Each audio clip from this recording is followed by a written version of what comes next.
Nice.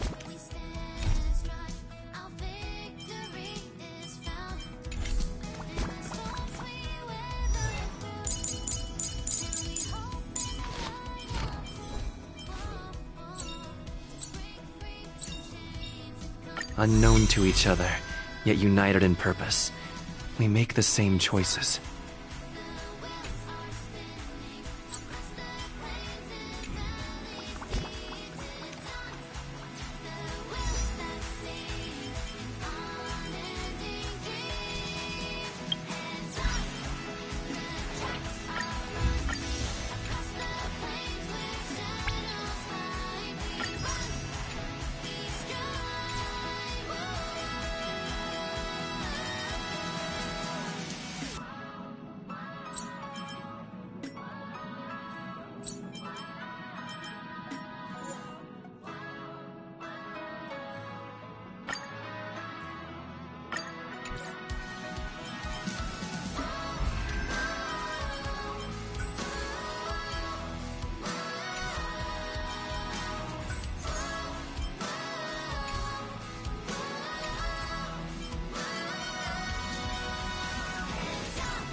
Things will get better, won't they?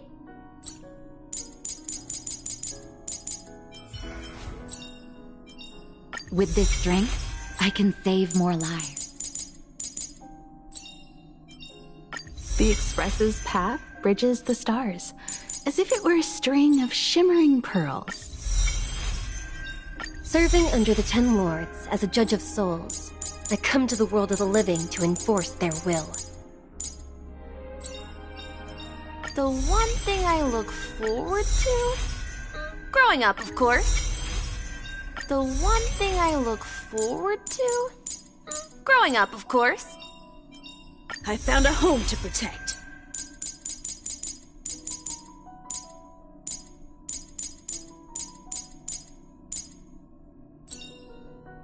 Careful.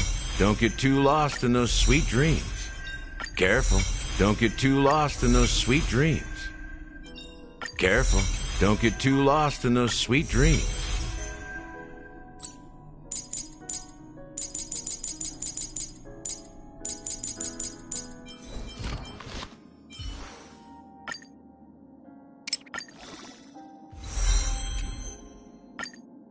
The final stop is close.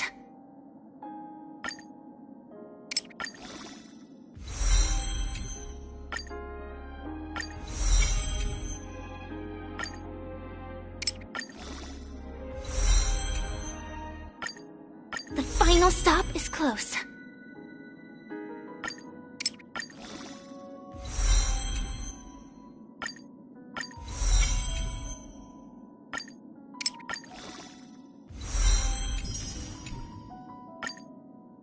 The final stop is close.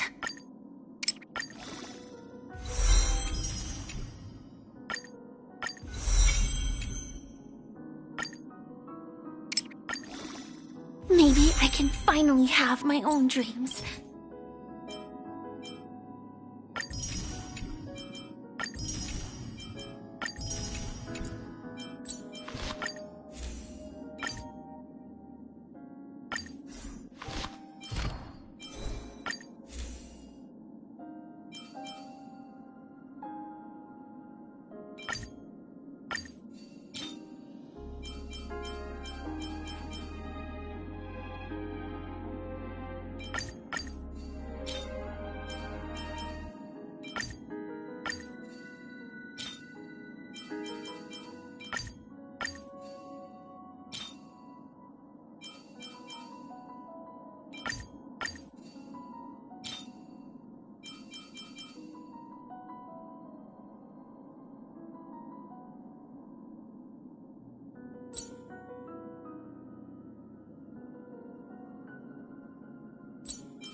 One step at a time, and your dreams will come true, right? One step at a time, and your dreams will come true, right?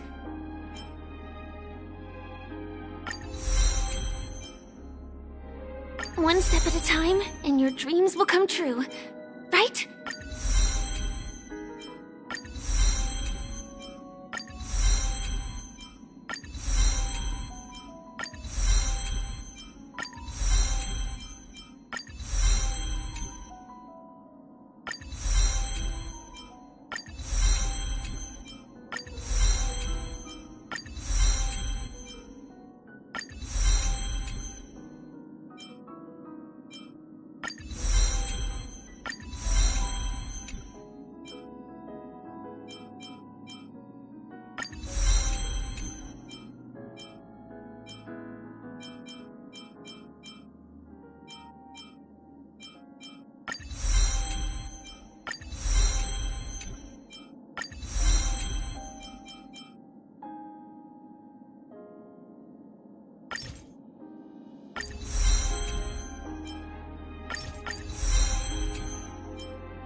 want to try not following the script this time.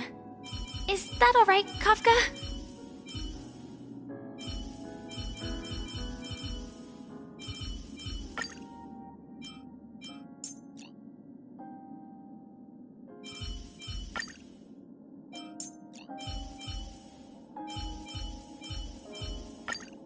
The Express has been a lifeline. Time to return the favor.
Let me stay here a little longer in this body. One big soul gland? Why isn't there a shutter?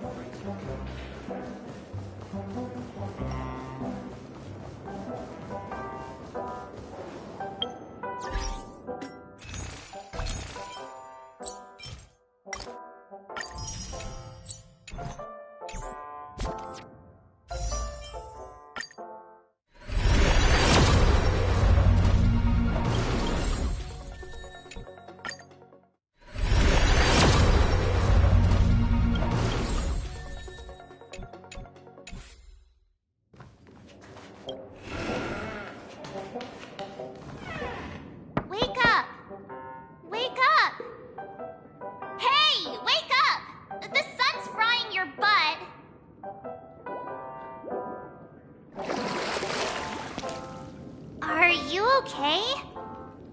Can you hear me? I didn't hear a peep from your room, and it really freaked me out.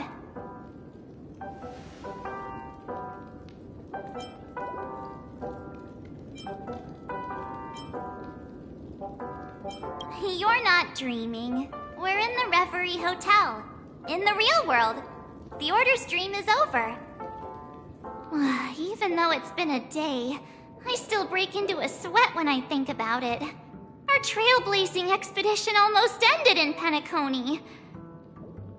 I'm so jealous that you got a good night's sleep. I was traumatized and too scared to even close my eyes. I thought if I fell asleep, I'd never wake up again.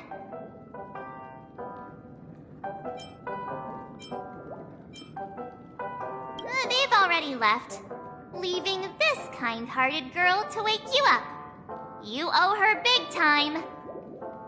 The Stellaron was sealed while you were sleeping. The ordinary people in Penacony have no idea what happened. They just feel like something's missing from their memories. The family's official statement was like, "The Charmony Festival was attacked by an unidentified Stellaron and came to a halt." After all, they can't just reveal the truth about the Order. Now, all the major lineages, except for the Oak family, are dealing with the aftermath. The family has invited the crew to the Radiant Feldspar as witnesses for an important meeting.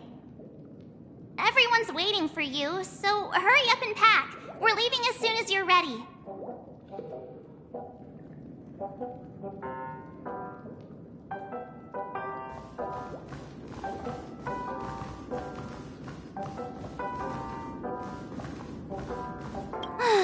After all this craziness, nothing is better than staying safe in reality. It's a massive airship, and it's awesome! I heard it's never shown to the public. Only VIP guests of the family get to board it and enjoy the breathtaking views of Penacony. The Iris family sent us a bunch of souvenirs. Fruit baskets, plus this fancy button model. After you're back on your feet, you can enjoy them all. We are pretty much celebrities on the planet of festivities now, aren't we?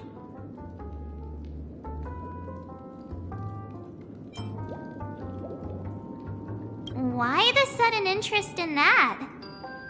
Well, I was dragged into the sweet dream. I felt a cold tentacle diving into my memories, but something else was there. So the tentacle suddenly disappeared. And then I dreamed about stuffing my face with delicious food and going on a shopping spree. Sunday didn't seriously believe that was the life I wanted, right? Breaking free from that cheesy illusion was just a piece of cake.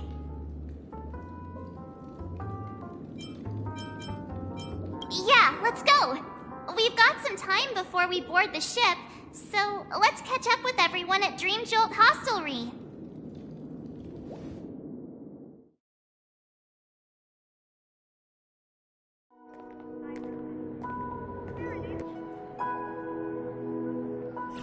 How extravagant. Just like Epsilon. How was it? Did it live up to your dreamscape expectations? You already asked that when we first got here. Yeah, and you said no back then. But after all this madness, I'd say you've grown fond of it. Just a heads up, you're still on the Bloodhound family's wanted list, so keep a low profile. And this time, it's Firefly in the picture, not Sam. That's gotta be a whole new experience for you, right? Indeed. In Kafka's words, that's also a missing part of my life. Still, it'd be quite inconvenient if I can't move freely. Could you help me out, Silverwolf? I knew you'd say that. Don't worry. I've hacked all the systems and left no trace.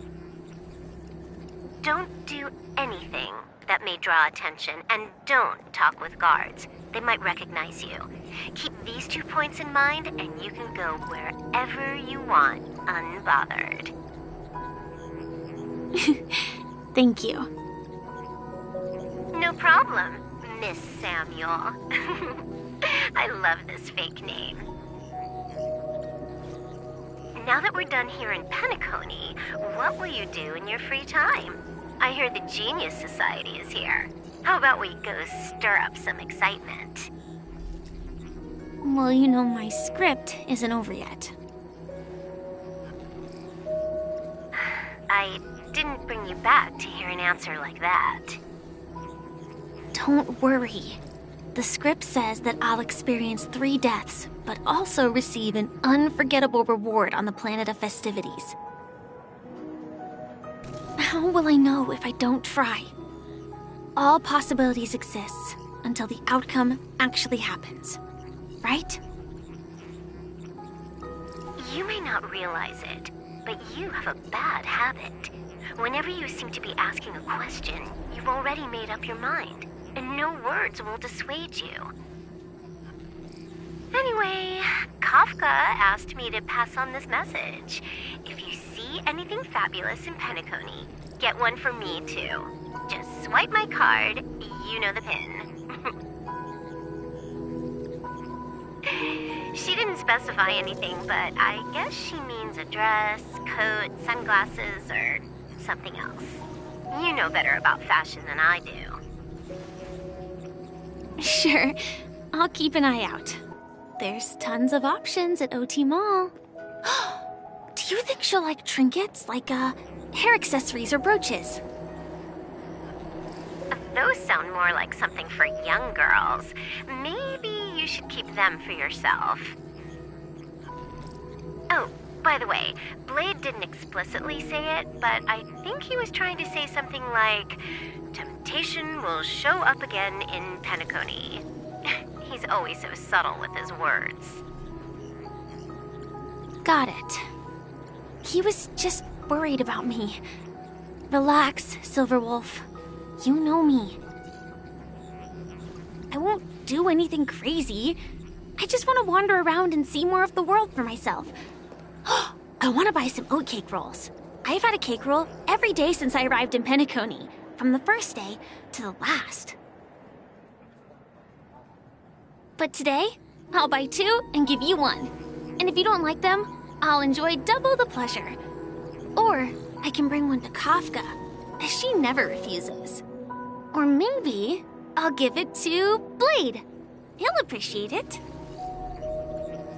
That's not written in the script, right? But as you see, I have added new footnotes to my destiny.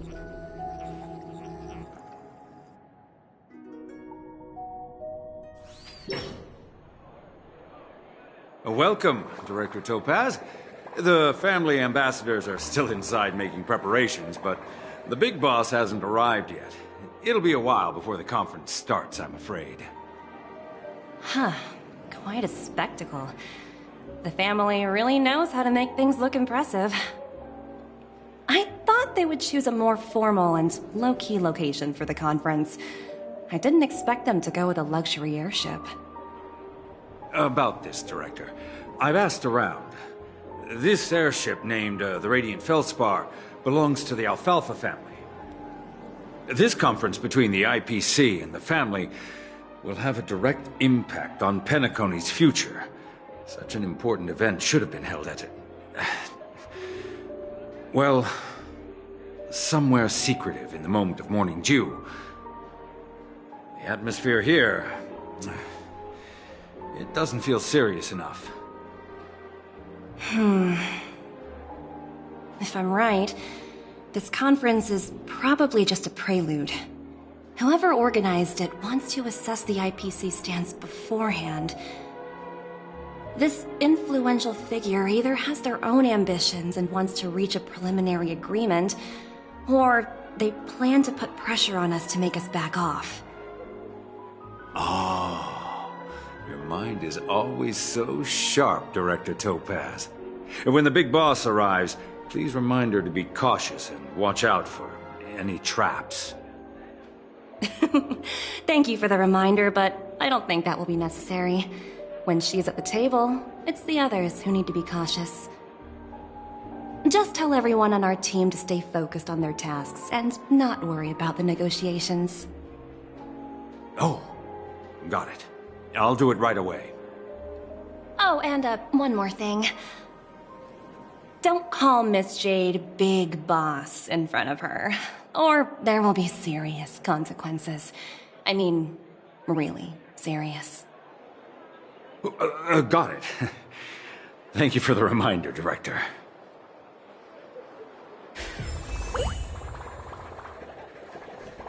Written fell right here. Just completely face planted.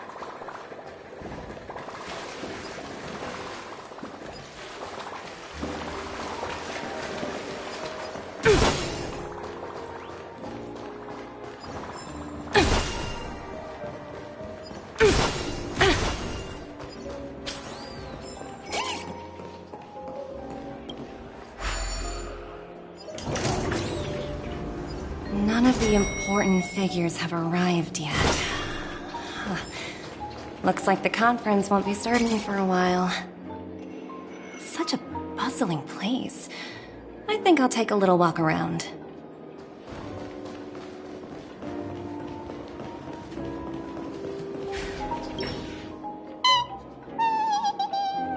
Oh, are you hungry, Numby? Food in the dream. Shouldn't taste bad, right? Numby! Yes!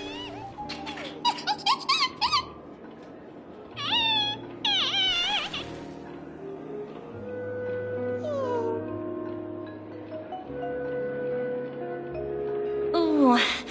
Oops. Not to your liking, huh? Sorry. I'll treat you to a nice meal once we get back to reality.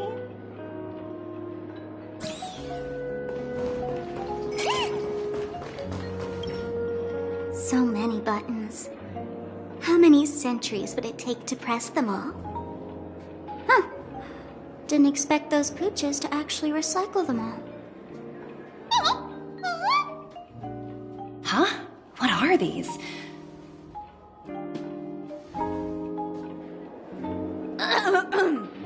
For your safety, please stay away from those objects. For my safety?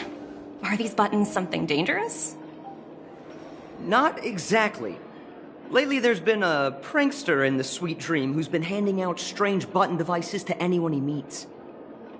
According to those involved, he said something like, "Just press this button and all of Penacony will explode!" Luckily, no one believed him.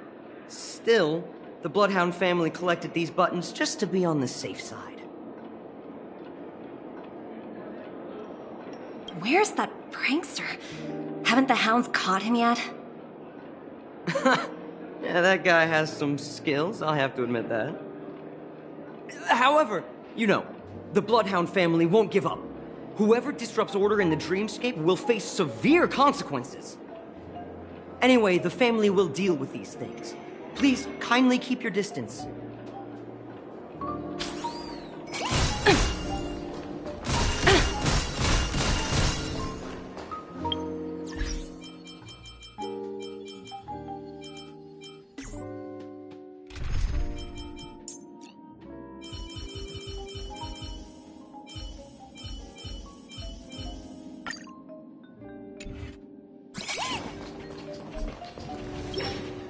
Greetings, madame. What can I do for you? Hello. Could you tell me more about the Radiant Feldspar? I assume you are the ambassador of the IPC Strategic Investment Department. It's my honor to assist you. The Radiant Feldspar is owned by Mr. Odie Alfalfa, head of the Alfalfa family. Mr. Alfalfa invested a significant amount in building this luxurious airship an Ember era ago, and it has been sailing across the 12 hours of the dreamscape ever since. Oh, so it's owned by old Odie himself. No wonder the ship is so lavishly decorated. Indeed, Mr. Alfalfa has impeccable taste. only the most prestigious guests are invited by the Alfalfa family to board this airship. Please allow me to continue my introduction. The Radiant Felspar had been cruising over the Sea of Dreams in Penacony for an entire Ember era. But its voyage was temporarily halted due to the recent reverberation. Reverberation? Such a formal way of putting it. You're really downplaying the whole thing. I apologize. Please continue. Following the previous reverberation in the Sweet Dream, the Radiant Felspar had to suspend its voyage temporarily. Thankfully, the factors that disrupted the dreamscape have been resolved. However, due to, well, certain special reasons, the Charmony Festival, originally scheduled at the Penacony Grand Theater, had to be temporarily postponed. So, Mr. Alfalfa suggested relocating the Charmony Festival to the Radiant Felspar, taking this opportunity to announce the resumption of the airship's voyage. Well, that would meet the family's needs and also create momentum for Mr. Alfalfa himself. Quite fitting for a legendary tycoon like him. Thank you for explaining matters to me. Goodbye.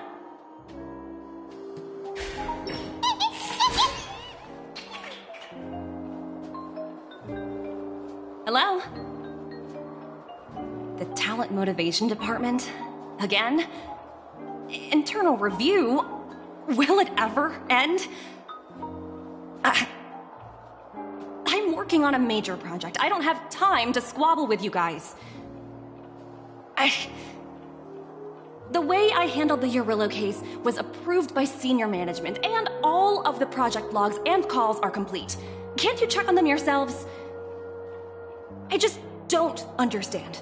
Why are you so fixated on this minor case and constantly escalating it? Seriously, what's your purpose? Sounds exhausting. Why not just hang up? In my opinion, you handled that project quite well. A little ball of ice in exchange for the Astral Express's good favor. That's not a bad deal for the department. It's been a while, little Yelena. I've been looking forward to working with you.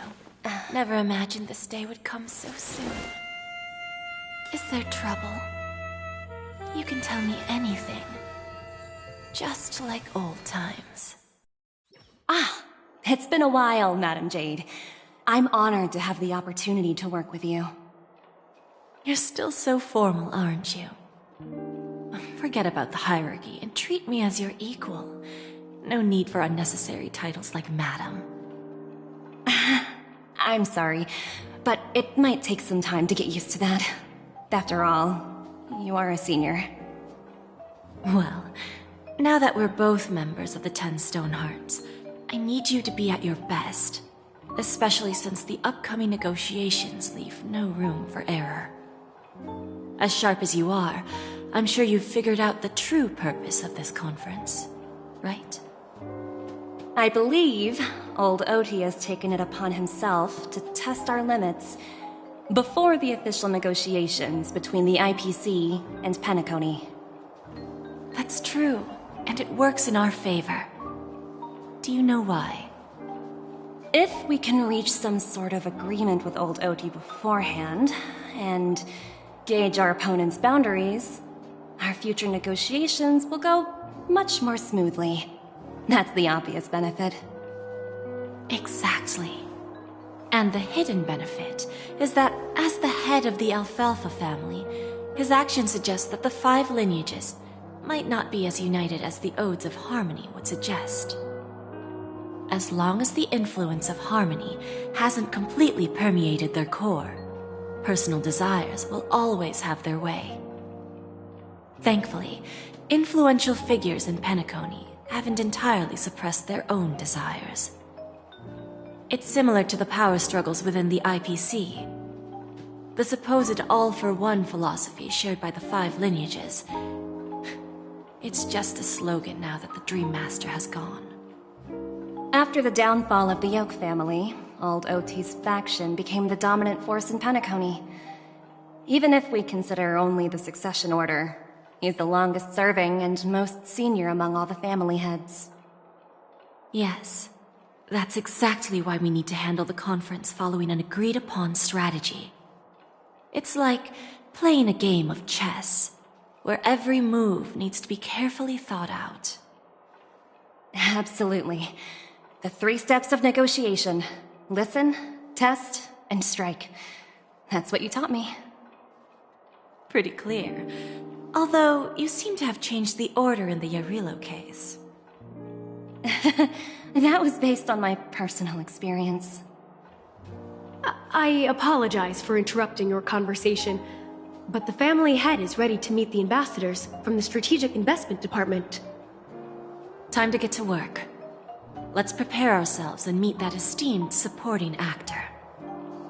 Remember, our goal is to create an opportunity for the IPC to enter Penacony.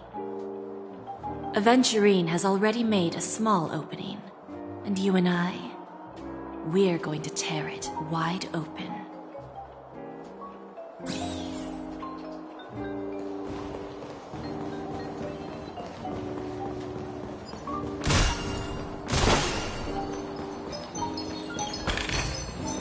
Ooh, free stuff.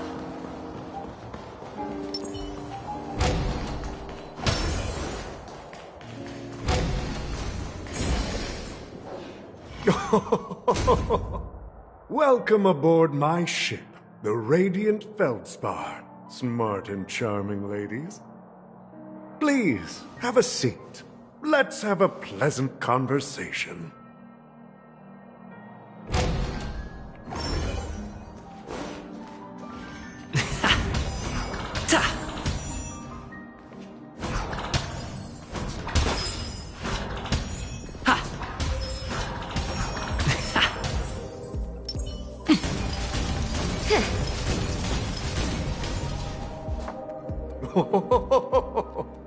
Welcome aboard, my dear ladies. Forgive me for any lack of attentiveness that might have led to a lengthy wait outside. No problem at all, Mr. Alfalfa. It's my honor to meet you in person. You may not be aware, but the book Odie Alfalfa, the biography, is a must-read for all Strategic Investment Department employees. After all, to many, you are the legendary figure who single-handedly built the Penacony economy. I expected no less from the 10 Stonehearts from the Strategic Investment Department. You're definitely skilled in the art of conversation. I always enjoy talking to smart people because we don't have to beat around the bush. We can just get straight to the point instead. Since I invited you IPC ambassadors on board, I'm sure you've figured out the topic I'd like to discuss, yes? The future of Penacony, if I'm not mistaken. Precisely. Those few words represent a terribly complicated situation indeed. Let's take that golden-haired guy who's not showing up, for example. He put in great effort and almost got himself killed. But what was it all for? Wasn't it eventually to create an opportunity for you IPC to regain control of the precious Astana? The wisdom and experience you've accumulated over 10 Amber Eras are truly impressive. Let's assume your assumptions are correct, Mr. Alfalfa. How would you respond to the IPC's actions? I appreciate your composure, Miss Jade. You must have witnessed much in your worldly experiences. However, perhaps you don't know much about Penacony. Old Oti won't sit idly by when faced with a greedy wolf.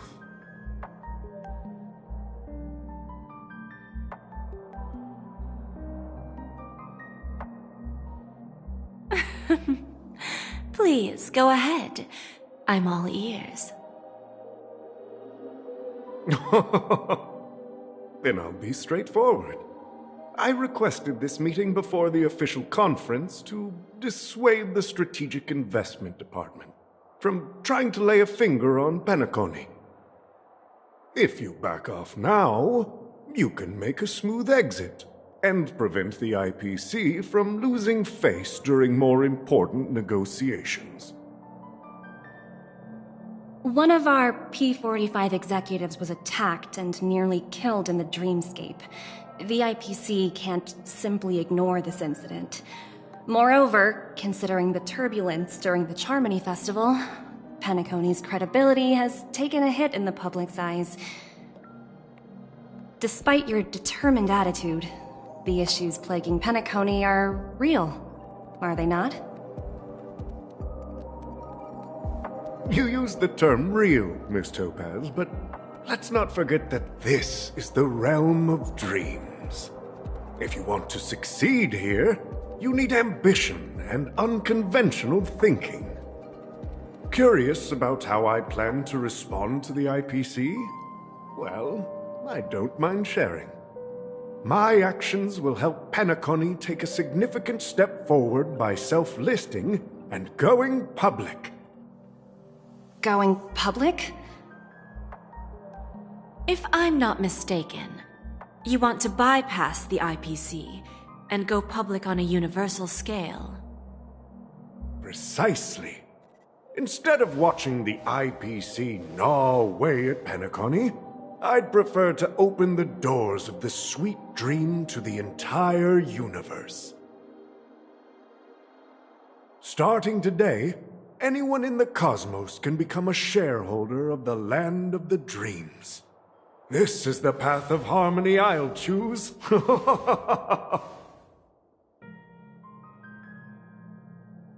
This reform should have been implemented earlier, but unfortunately, the Oak family were a bunch of blockheads blinded by order. Their level of intellectual flexibility doesn't even come close to an old fellow like me. Thanks to the little reverberation earlier, the biggest obstacle between me and my reforms has been eliminated.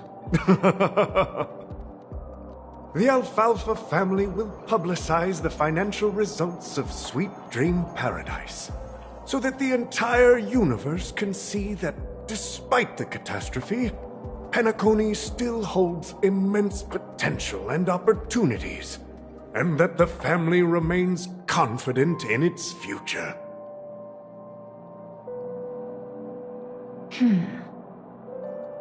Crisis and opportunity are two sides of the same coin.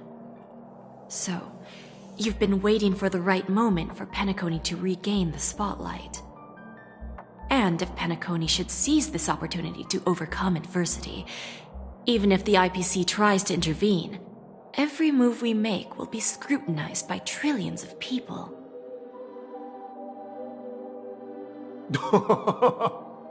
Now I'm convinced that you've indeed familiarized yourself with my biography, Miss Jade. So, about your next move. Please, consider it carefully. Indeed. We need some time to digest such a wealth of information. I suggest we conclude the first half of our conference, Mr. Alfalfa. Please allow Topaz and me to confer privately for a few moments, and to respond on behalf of the IPC later. Of course. Take your time, dear ladies.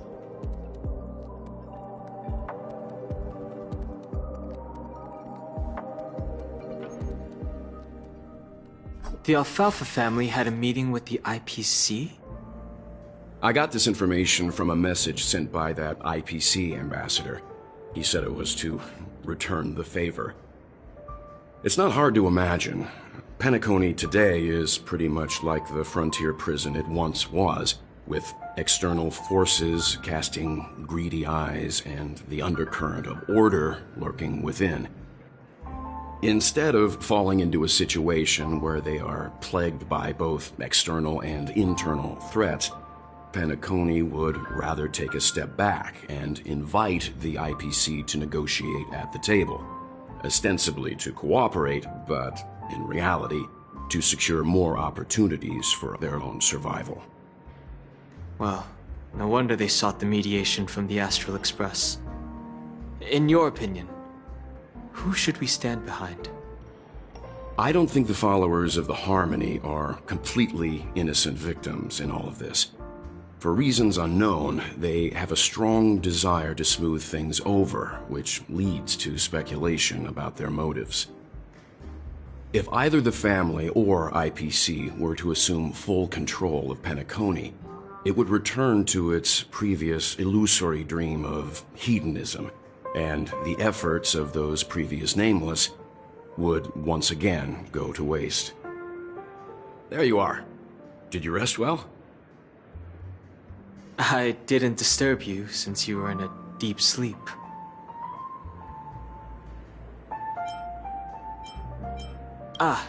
She went to negotiate with the family as a representative of the crew. She'll contact us once her arrangements are ready. After Anna's dream was shattered, the family branch from the Montour system soon arrived and swiftly took control of the situation. Most members of the Oak family fell unconscious, but fortunately, their lives were not in danger. The mastermind behind the plans was confirmed to be Gopher Wood, the previous Dream Master. But by the time we arrived, he was dead already.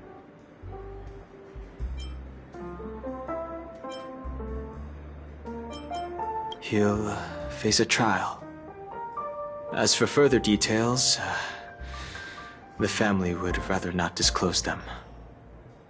Ultimately, the public perceived the incident as an attack by evil forces targeting the Charmony Festival.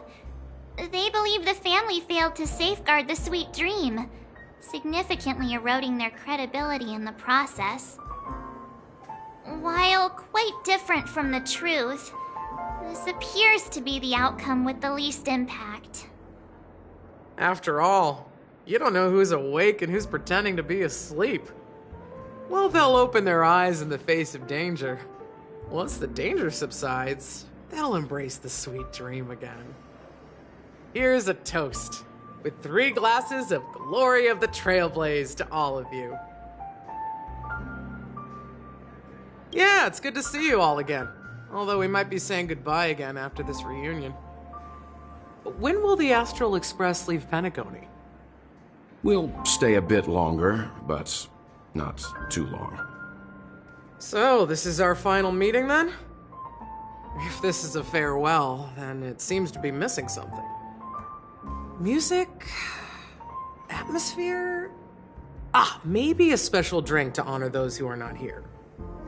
Let's see. The mixed drink should be solemn, dignified, and unique, as we'll use it to pay respect to those fallen heroes. To the nameless, resting in peace, and to Gallagher.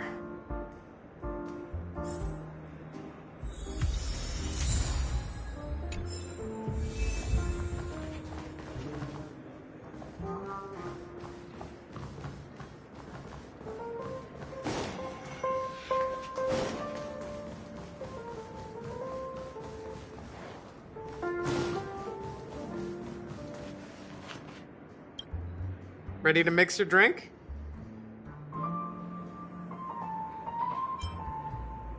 I'm not sure. I haven't seen him since our last meeting at the lounge. Come to think of it, he always did come and go quietly. We used to discuss everything here. But every time he'd leave, I'd realize that I didn't know him at all. Such is the mystery that is Gallagher. I have a hunch. Perhaps he's already fulfilled his wishes and won't be coming back. Before we start, would you like to talk to your friends? We have plenty of time. All right, as you wish. I think I have an idea about what drink to make. Would you like it bitter or sweet? It's up to you. Choose the flavor that suits you best at this moment. Drowning sweetness. One of the most challenging drinks to make. A slight imbalance in the ingredients can result in an overwhelmingly viscous, sweet taste. However, with the right ratios, you get a uniquely sweet drink with a lingering aftertaste. Not a bad choice. Let's start mixing.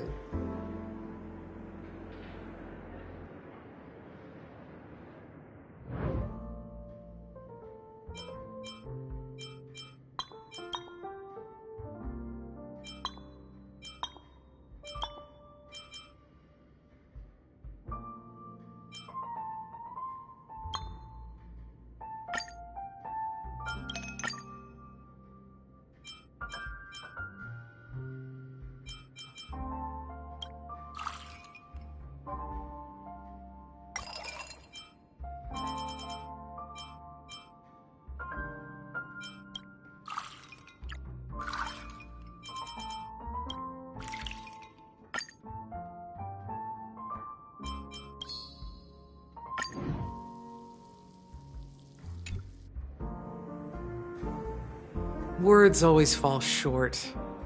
If you want to bring closure to past events at this lounge, there's no better way than mixing a drink. Blend all your memories and emotions together and stir them well. Through the filter of time, what remains in the glass is something to savor. Well, it's done. Here's to the nameless resting in peace, and to my friend Gallagher. The spirit of freedom will spread far and wide among the stars, and its legacy will be more timeless than a pastoral song. We're not accepted by the outside world, so we've gathered here. And one day, our souls will return to the same place. Cheers.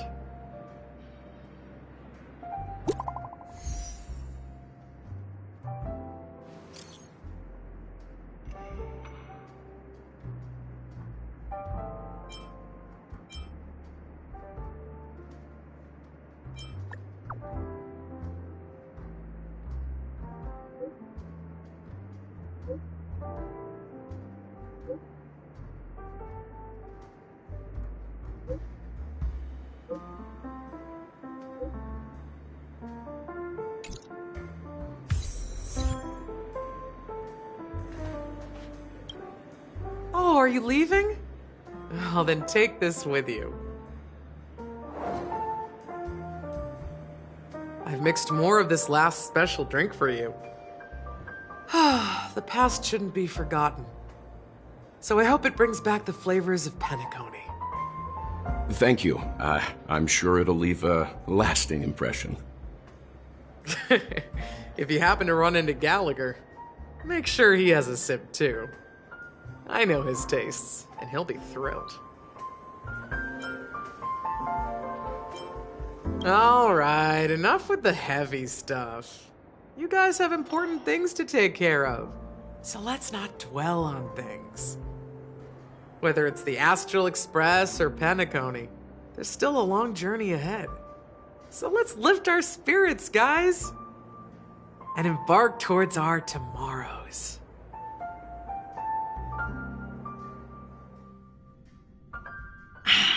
Old Odie is a tricky opponent. I didn't expect him to take the risky step of going public at such a critical moment for penacony. Indeed.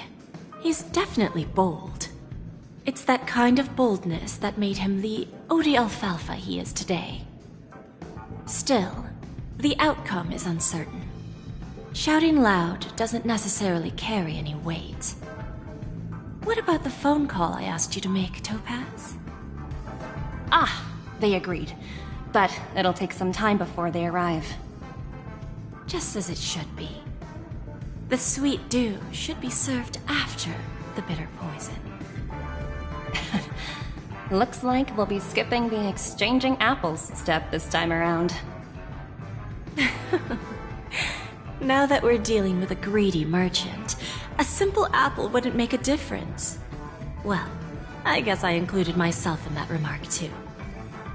Now I'm a bit curious, Topaz. Do you think penacony is a quality asset? Yes.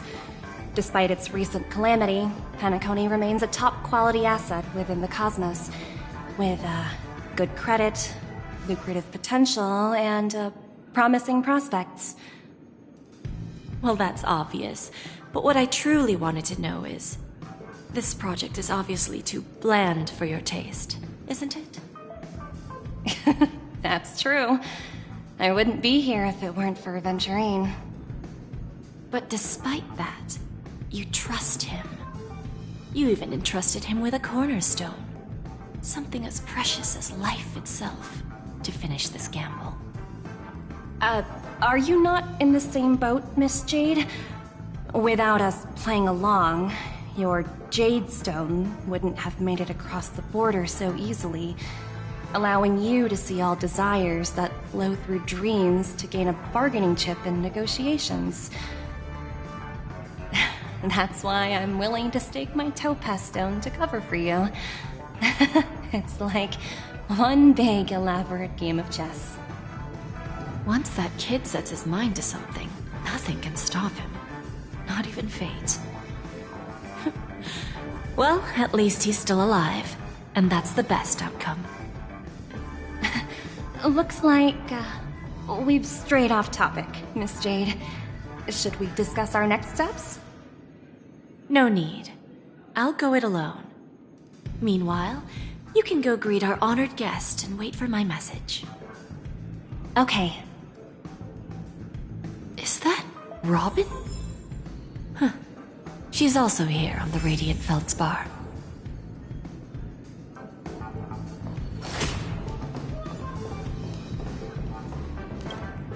Greetings, Miss Robin.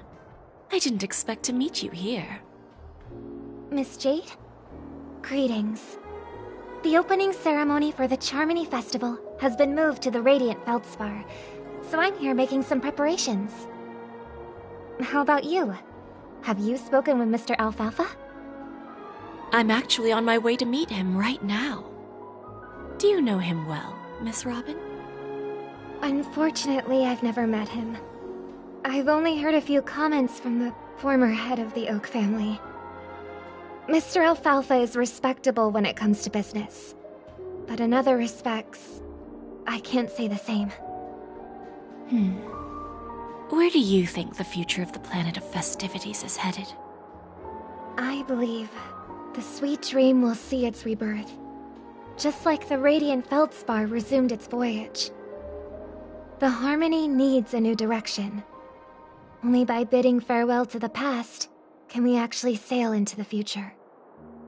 There are no permanent allies or everlasting enemies. So let's both take what we need from this deal. Naturally. I'm looking forward to your performance. See you at the festival. See you later, Miss Jade.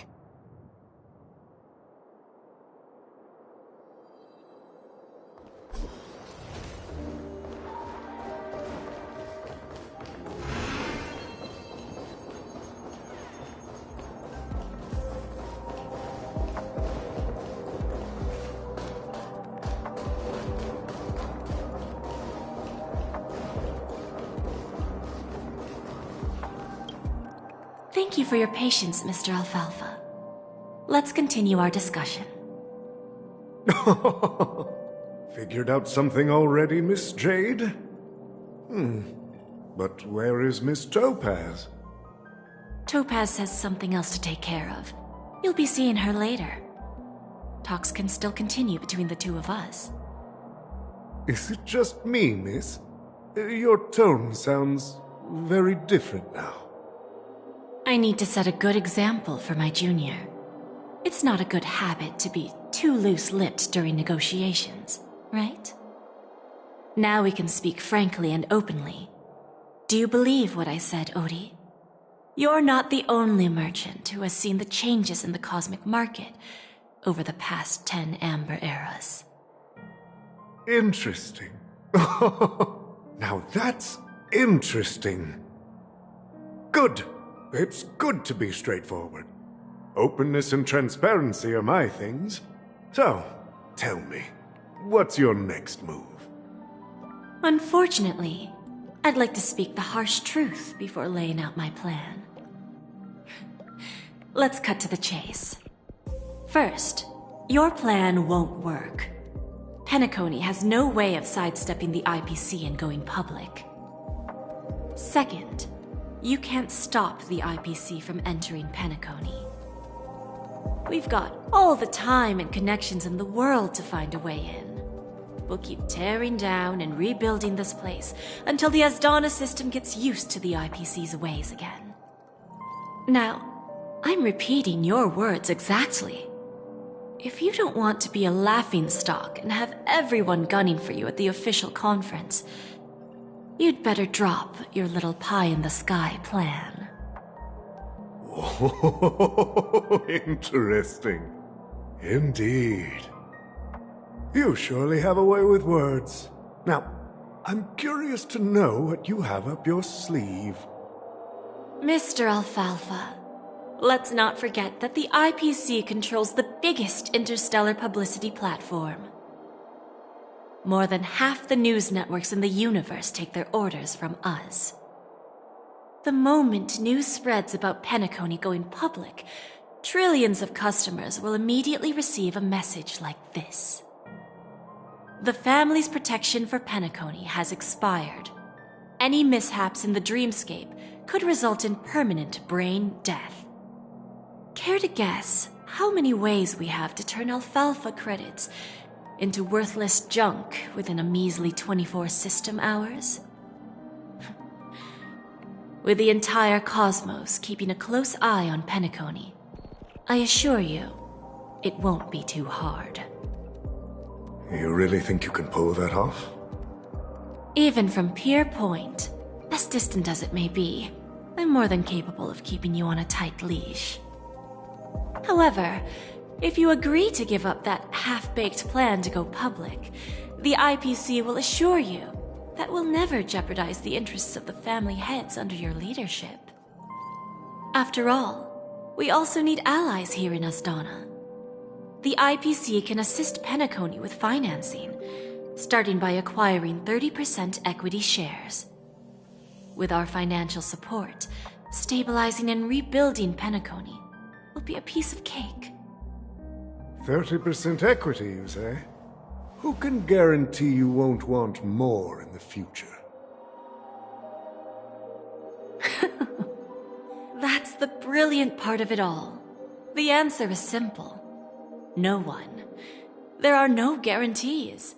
It all hinges on self-awareness and mutual respect. However, the board of directors will consider the interests of the family heads to some extent. You're a smart merchant, old Odie. Isn't the whole purpose of this elaborate game to showcase your business acumen and seek more benefits for the family? It benefits us if we both take a step back. And if that's not enough for you, I'm pretty sure that another goal of making Penacony go public is to expand the influence of the Planet of Festivities and attract more customers. I understand your concern, and I have a solution for that, too. Fine. Now I see your sincerity. As the head of the Alfalfa family, I don't think I have any reason to refuse your offer. However, as their chosen one, I still need one final answer. Go ahead. I'm listening. When I was a child, I heard the adults recite the tale of the ancient Ember Era, about the ascension of Shipe, the Harmony, and the downfall of Enna, the Order. The Order and the Preservation used to be close in ancient times. So, why does the IPC, as a follower of the Amber Lord, seek collaboration with the family instead of aligning with the Order? The answer is simpler than you think. It's all about credits. Everyone's favorite thing and the universally recognized currency among the stars. The IPC has the power to perpetually ensure their value. With each new world integrated into the credit system, the IPC adds another building block to its cause. Eventually, all exchanges, capital, and businesses will operate within a unified monetary system. By then, all planetary developments will be recorded in accounts with well-defined values and the ability for exchange and circulation. And the heart of everything will be Klepoth's credit. Ah, and then the IPC will be able to exert influence over everything. Our intention is to establish enduring preservation, so I'm sure you can understand. This universe doesn't need two types of order.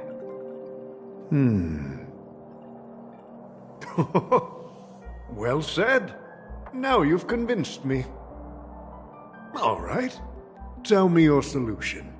Let's see if we're thinking the same thing. Then let's continue our conversation. Please, Topaz, invite Sweet Dew to join us at the table.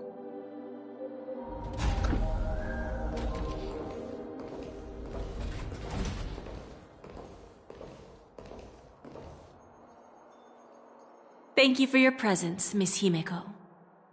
Please allow me to introduce her to you, Mr. Alfalfa. This is Miss Himeko from the Astral Express, one of the future shareholders of Penacony. I've heard so much about you, Mr. Alfalfa. It's an honor to meet you as representative of the Astral Express. This stunning lady is the navigator of the Astral Express? It's a pleasure to meet you. I believe everyone here is familiar with the general contents of the proposal. After this round of financing, the IPC is expected to hold 30% of Penacony's shares. Then, the IPC will transfer 5% of that stake to the Astral Express and recommend Miss Himeko as an independent director to honor the sacrifices and contributions made by the former Nameless to the land of the dreams. While this decision isn't finalized yet, we are honored that everyone here recognizes the way of the Trailblaze. While the Nameless didn't embark on their journeys for fame or fortune, if this is the wish of both the family and the IPC, I will represent the Astral Express and fulfill my duty as a member of the board of directors. The entire crew has agreed to assist in the reconstruction of Penacony. Beyond that, in our future travels, we are committed to bringing the beautiful dreams of the planet of festivities to more worlds. Of course, all cooperation is based on one premise. The path of harmony in Penacony must not be distorted again, and such a tragedy must never recur.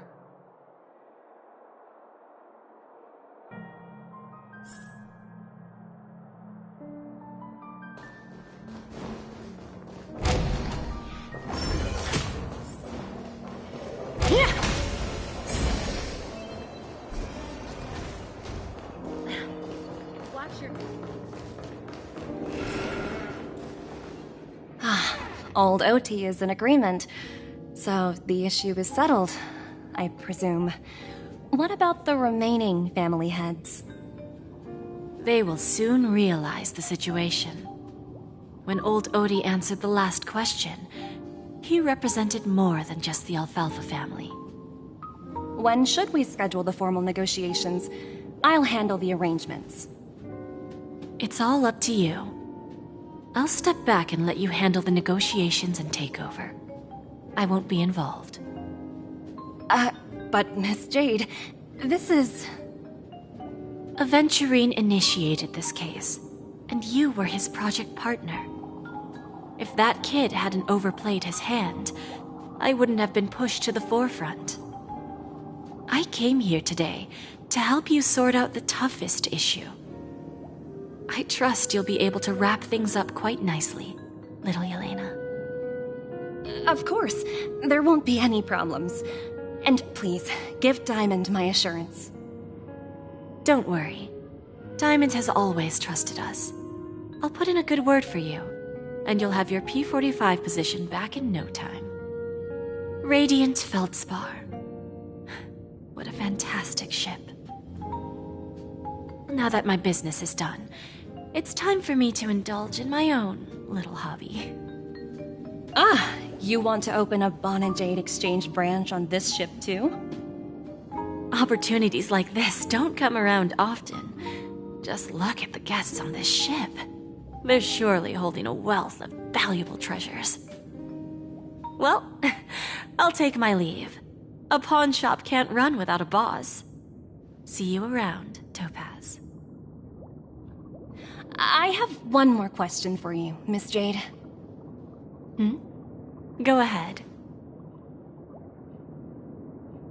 That dose of bitter poison.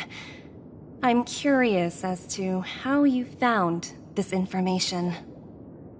I didn't find the information. It came to me. It was from a lady concerned with the future of the Harmony. In return, I've agreed to help her with something. But that's for later. We can deal with it after we leave Penacony.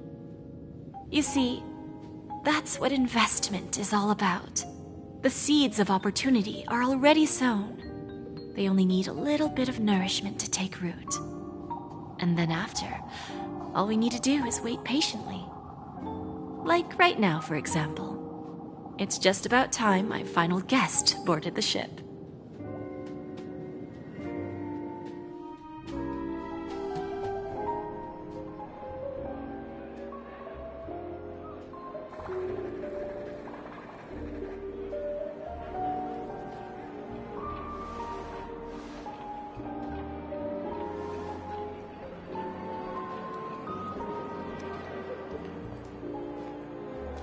Sneaking in was way easier than I thought. The family's security is as lax as ever. So, this is the Radiant Feldspar. So luxurious. A pawn shop that grants wishes. Is there really a place like that on the ship? I'll find out for myself if the rumors are true or not.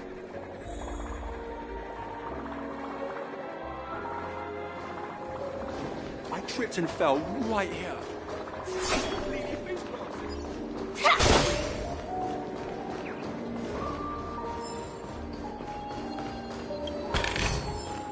No danger detected, but never let your guard down.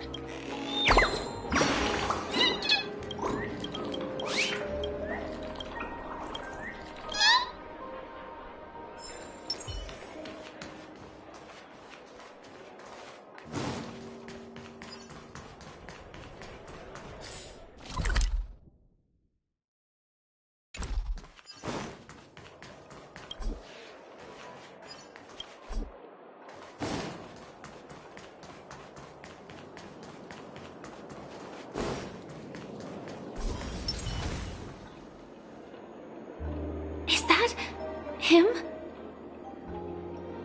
Huh. Vanished in the blink of an eye.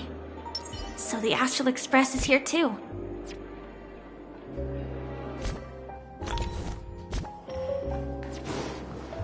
By the way, there's one more thing. Mr. Alfalfa and I discussed it.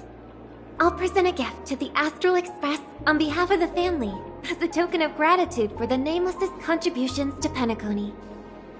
Please help me with the necessary arrangements. Right away, Miss Robin. Can I ask you something? Oh, greetings, miss. Is there anything I can help you with? Do you know how to get to the pawn shop? Pawn shop? Ah, you must be talking about Lady Bonajade's place, right? I heard she offers, special services there. I've marked the pawn shop's location on your device. Please feel free to check it out. Lady Bonajade. I think I've heard that name somewhere before. Was it from Silverwolf? Come to think of it, she disappeared after mentioning that she was going to meet with the Genius Society. I wonder how things turned out for her.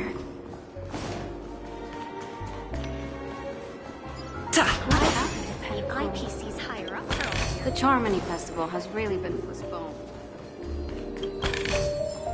Is that all?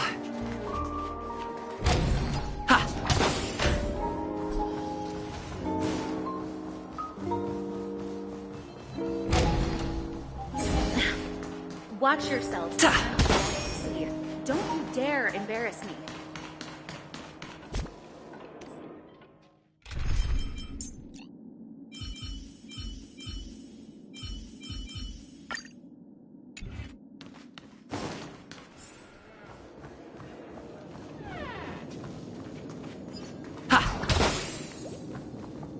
Welcome to Bonajade Exchange, Radiant Feldspar branch.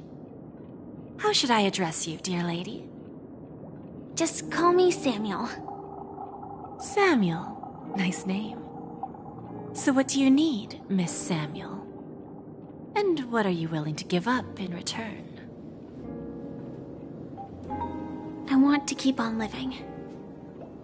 And for that, I'm willing to give up everything I have. Everything you have? That's right. Everything. Miss Samuel, I think you'd best turn around. It seems you're not quite familiar with the term pawn. What do you mean? I mean it literally. I sense your burning desire to live, but unfortunately, you don't have anything of equal value to offer. Okay. A pawn shop that grants wishes. I see. It's just a marketing gimmick. Well, that's quite a harsh accusation.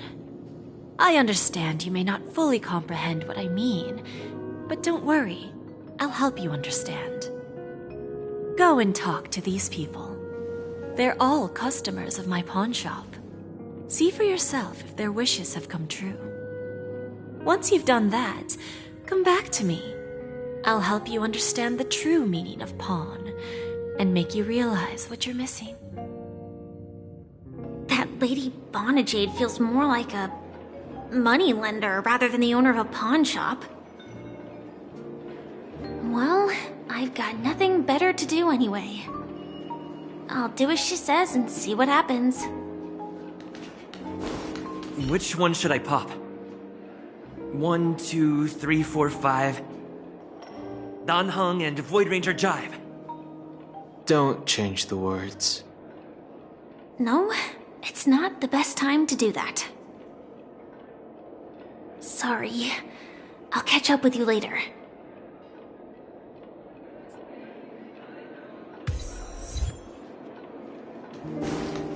No, it's not the best time to do. Sorry, but... No, it's not the best time to do that. Sorry, but I've got...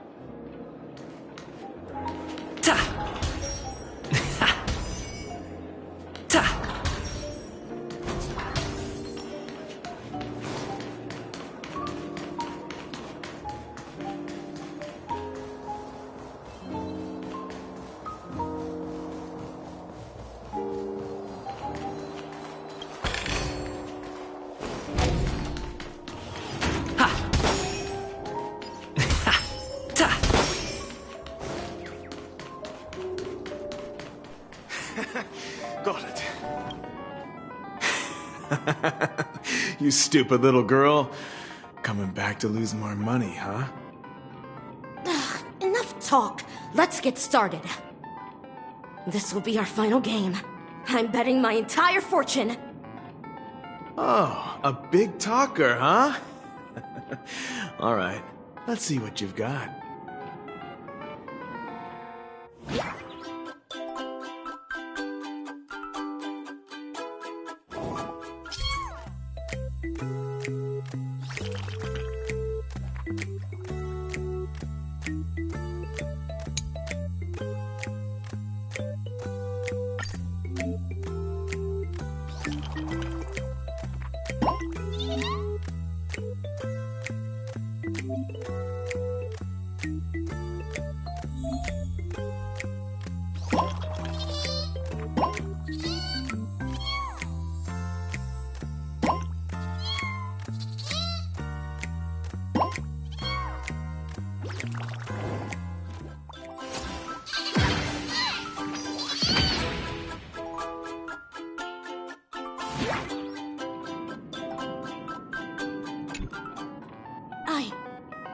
won? I actually won! This can't be! You lost to me 10 times in a row. How could I possibly lose to you at such a crucial moment? It's true! Lady Bonajade has truly blessed me! Finally, my luck has turned for the better. Great new era for Stacy. The Master Gambler has arrived!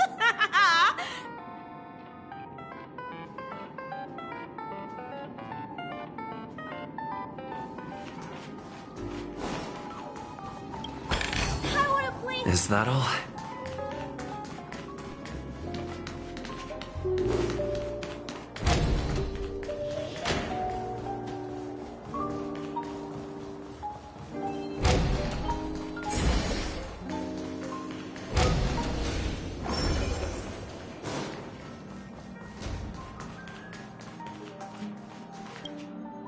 I've prepared a gift for you, Dorothy. Check this out. Whoa! What a beautiful necklace! Is it made of cymophane? It's stunning. How did you know I love jewelry made of cymophane? It has the same purple hue as the necklace my dad gave my mom. I've never told anyone about it. How did you find out, Del?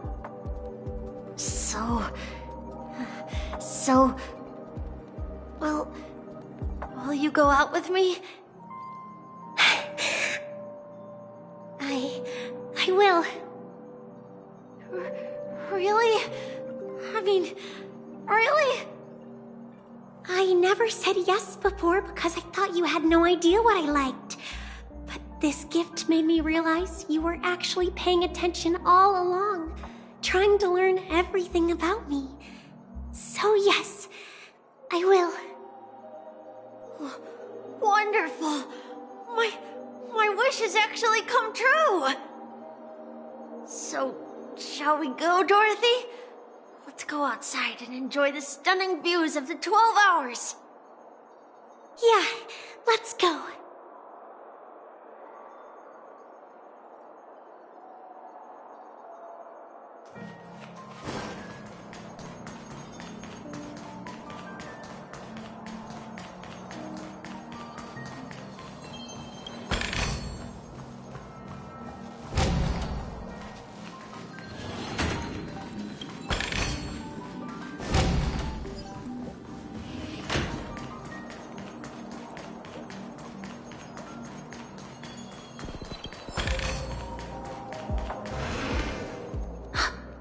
Did you see that?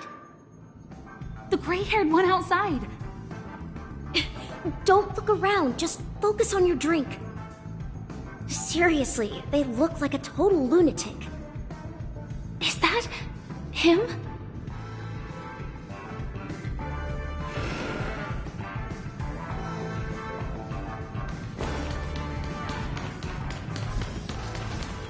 Chirp, chirp. Origami bird. Hey, little birdie. Come on. Oh, calm down already. Everyone's staring at you. No, it's not the best time to do that. Sorry. I'll catch up with you later.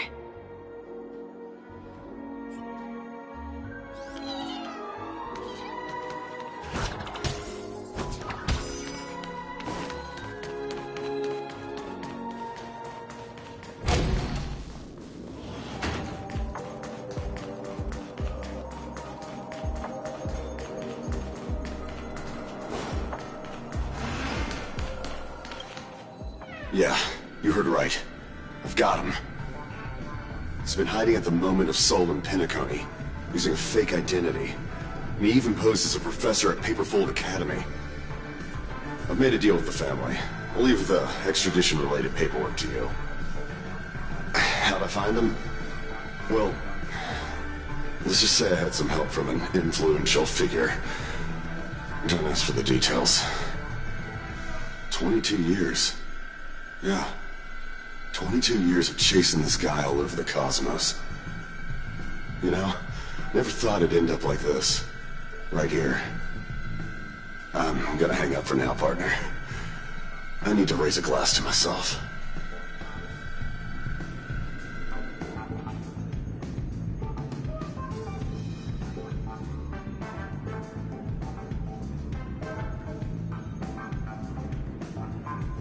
All of their wishes actually did come true.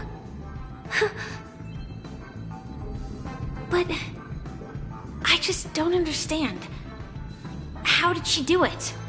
And what does pawn really mean? I should go back and ask.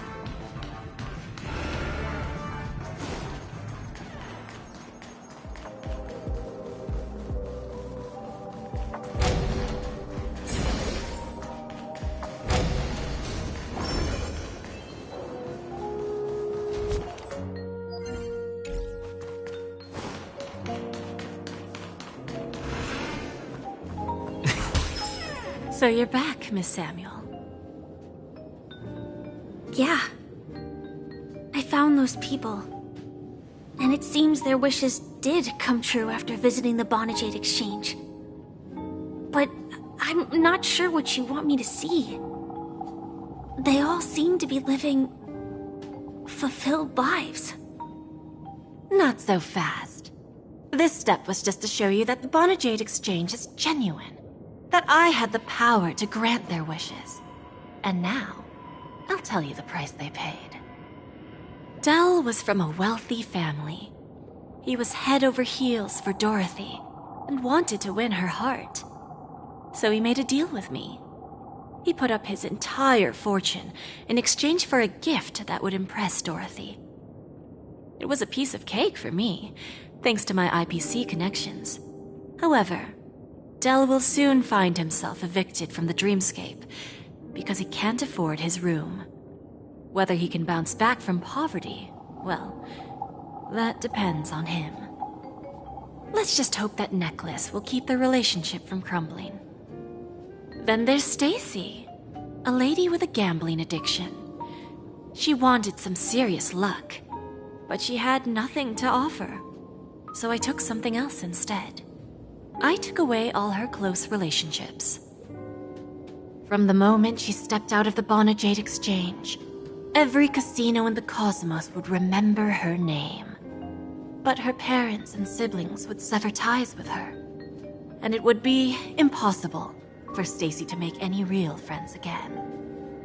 She will accrue a vast wealth due to her good luck, but she'll never be able to use it for the people who truly matter to her. As for Detective Walker, he spent 2 decades chasing down a wanted criminal for some heinous crime. But he never caught the guy. In his desperation, he came to me. He offered his own memory system as collateral. In due time, his memories as a detective will be erased, and he will completely forget his own identity and all the sacrifices he has made. Interesting, don't you think? I fulfill people's desires and grant them favors, and soon they come back to me with even greater desires. When people see others' desires get fulfilled, they develop their own desires. It seems like an endless cycle, but it does have a goal. In the end, I will get what I desire from this whirlpool. And patience happens to be one of my greatest strengths. So now, do you understand what you must give up, Miss Samuel? Or should I address you as AR-26710, a remnant of Glamoth's Iron Cavalry? I'm not surprised. You are much calmer than I expected. Entropy loss syndrome. Truly an unjust misfortune, isn't it? The higher-ups in Glamoth implemented such a failsafe within the genes of their warriors, just to make sure the Republic's most powerful weapons wouldn't fall into the wrong hands. As for the price, those Iron Cavalries weren't exactly seen as regular, independent humans, so there wasn't really a price to be paid. However, you are different. You're now a Stellaron hunter, a living being named Firefly. Naturally, you want to continue your existence, but with the firmament front gone, the people who know the secret and can cure the disease are nowhere to be found. Are you suggesting that the IPC has a remedy? Well, there might be a silver lining. That's all I can say for now. I see. It's no wonder you said I can't provide anything of equal value. Because nothing I own holds any meaning. So, you're going to ask me to personally restrain my partners to ensure my own survival? Unfortunately, that's not quite the case. Partners. A nice way to put it. Now I'm even more curious about the Stellaron hunters. Each of you has your own identity and a special bond with each other. It's strong and intimate, and yet it allows for independence. Just as the 10 Stonehearts follow Diamond, you follow your own leader. I wonder what they are like, and if all Stellaron hunters are like you. Traveling on the path of finality, but struggling against your destiny. Attempting to move in the opposite direction. I really hope that one day, all of you will come and visit my pawn shop. I'll be waiting patiently for that day. Can I see this as an invitation? From Diamond to the Stellaron hunters while keeping the IPC in the dark? Consider it more of a personal offer from myself. It doesn't represent the IPC or the Strategic Investment Department.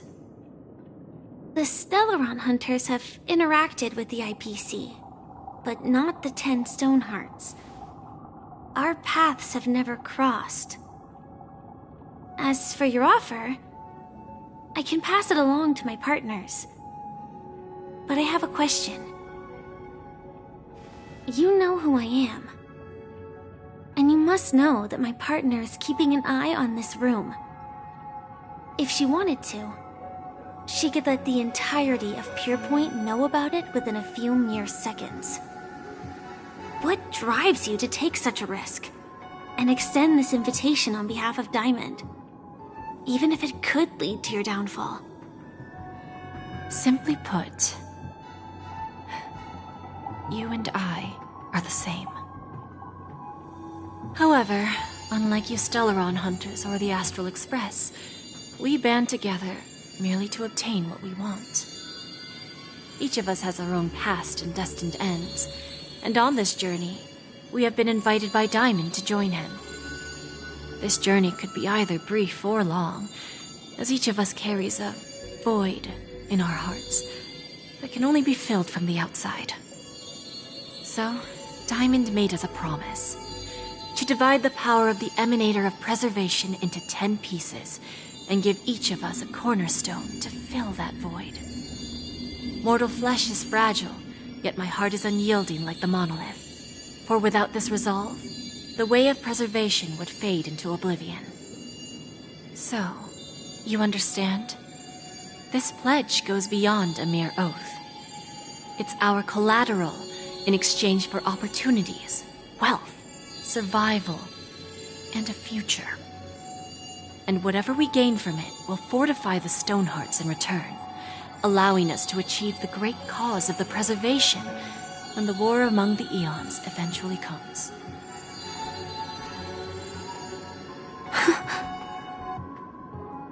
I understand. Take your time, child. You don't need to give me an immediate answer. Like I said, patience is one of my greatest strengths. If fate turns that page, our paths will cross again. It's a shame, though, that this pawn shop can't give me what I desire. My last attempt in penacony. Well, it ends with hope.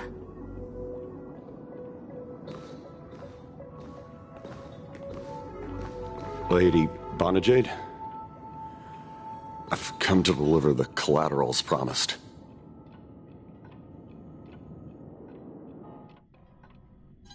Turns out, the meeting to decide the future of Penacony went much smoother than expected, with little debate. Oh, the Charmony Festival's opening ceremony is starting soon. I should head down and take a look. This airship has quite a few treasures. A bountiful harvest.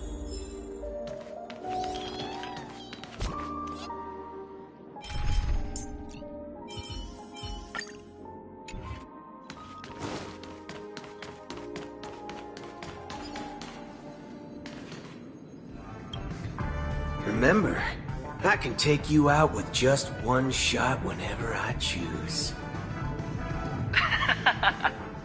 Oh, that'd be my honor. Don't worry, I hate cheating at the table. You better. Ah, look who's here. The great hero of the Astral Express. The most dazzling trailblazer in all of Penacony. Oh, you're here too. Long time no see, friend.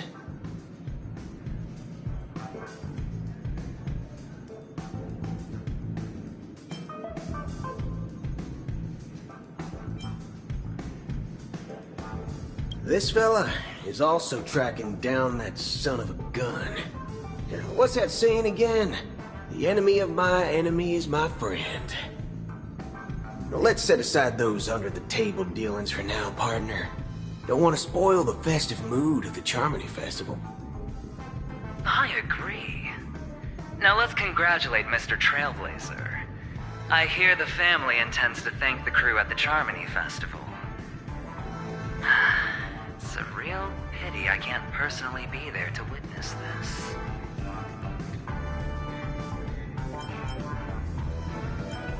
Thank you.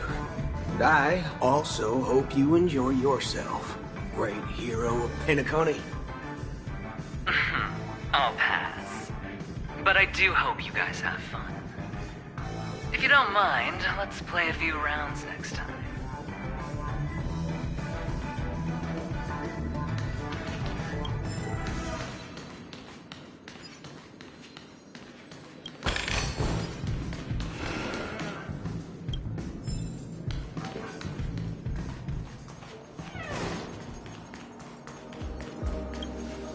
Ah, yes. I remember you. Your performance at Herta's space station was adequate, I suppose. No wonder that gambler likes you so much.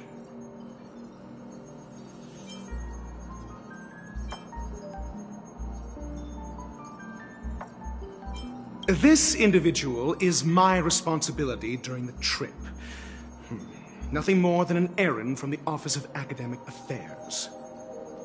Very well. The Charmony Festival is about to commence soon. Take advantage of this unique opportunity. A blend of work and play is essential for superior knowledge absorption.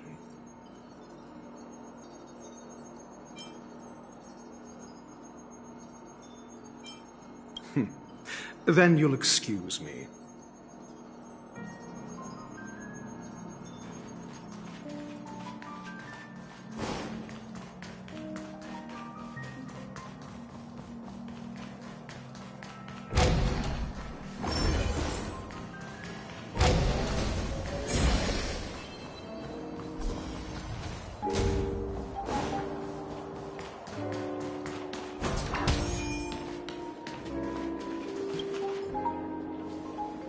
Well, if it isn't my old friend. It hasn't been long, and yet, here we are again. How are you?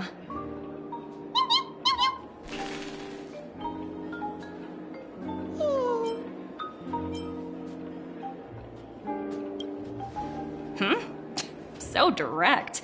Aren't you afraid I might take you seriously? Thinking about it, though, the lives of the Nameless are so excessively exciting.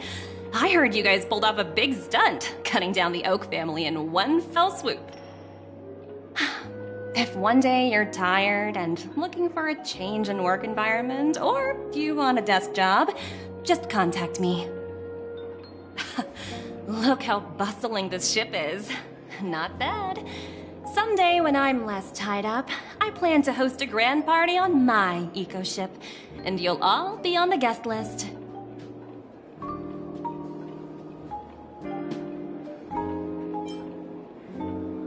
Transform? What are you saying? Oh, I understand now. You're referring to Aventurine's cornerstone, right? Sorry. Compared to him, my ability is not as visual. Guess there is no harm telling you. The abilities of the 10 Stonehearts' cornerstones are all different. Some can even read your thoughts, grasp your desires. So, be careful. Now that I think about it, it was good that Branya got there when she did in Bellabog. If she came any later, we probably wouldn't have ended up as friends.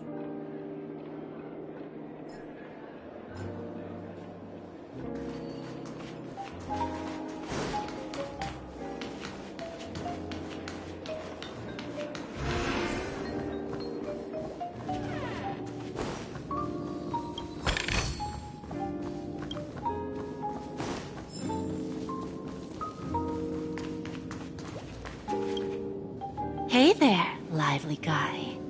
Welcome to the Bonajade Exchange. What should I call you? What a unique name. So, mister, what do you wish for? And what are you willing to sacrifice for it?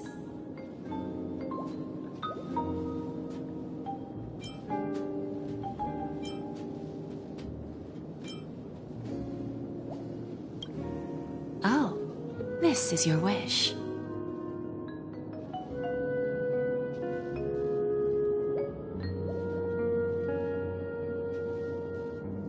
Sounds simple enough. Very pragmatic. Then, let's discuss the cost.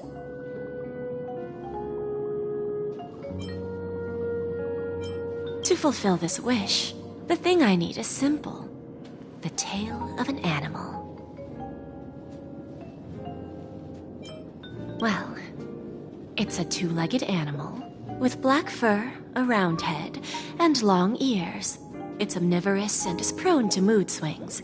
Most importantly, it has mastered the human language and can communicate. Bring its tail to me as collateral, and your dreams will come true.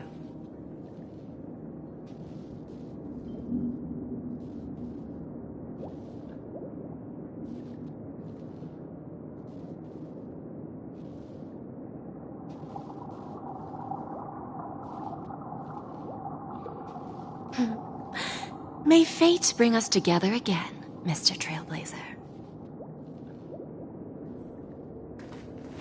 May fate bring us together again, Mr. Trailblazer.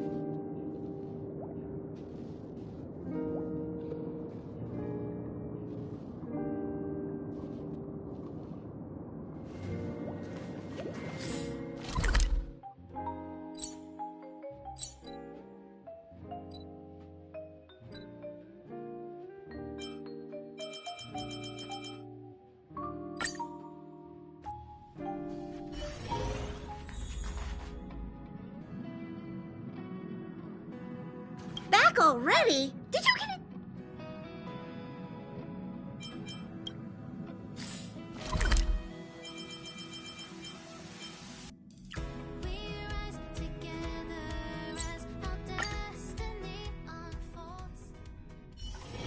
It's still early. Where to now?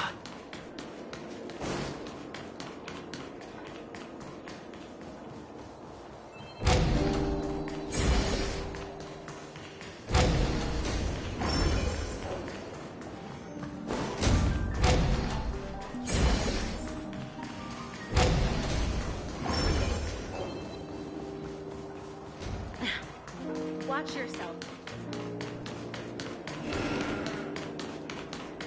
What?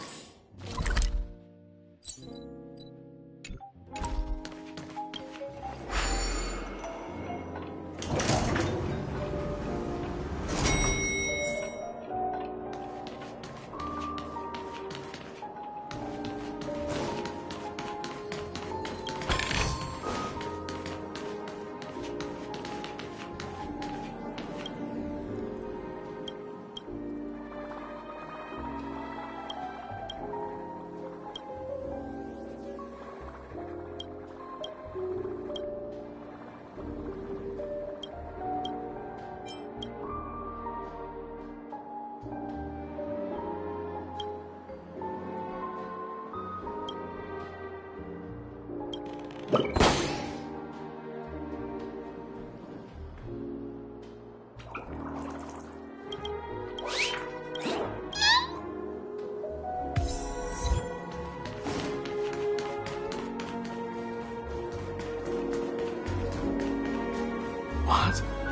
What a pity.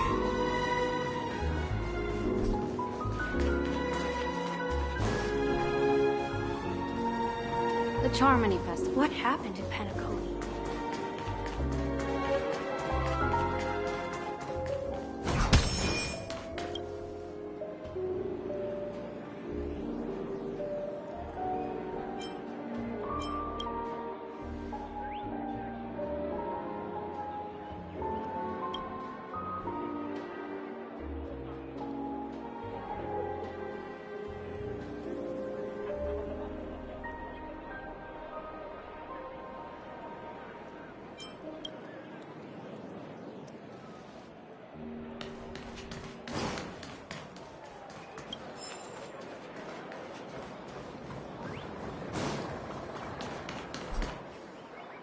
The festival hasn't started.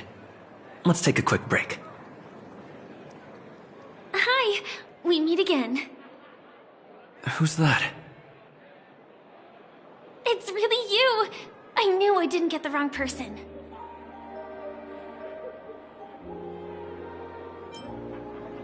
It was you. I saw you opening treasure chests, hitting balloons, and playing dreamy slots. I don't think I'm mistaken, right? There's still some time before the Charmony Festival starts. Do you want to chat?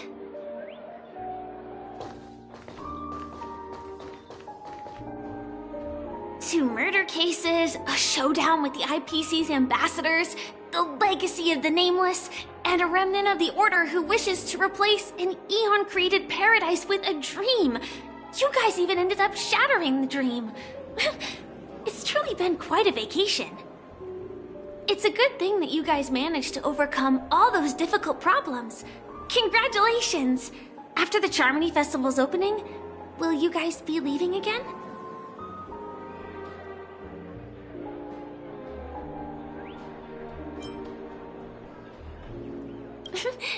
There will always be somewhere. After all, you guys are on the path of the Trailblaze.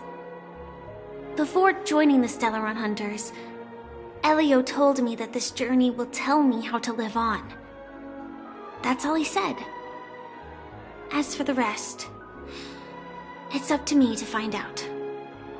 So, I'll pay extra attention to any leads that will let me live on. This trip to Penacony is no different.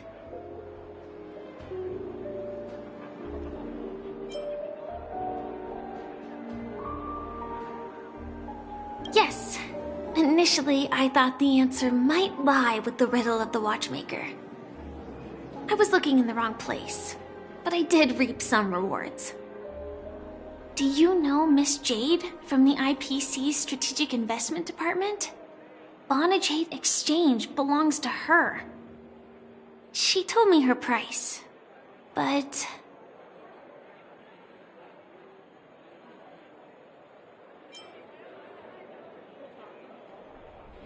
I know.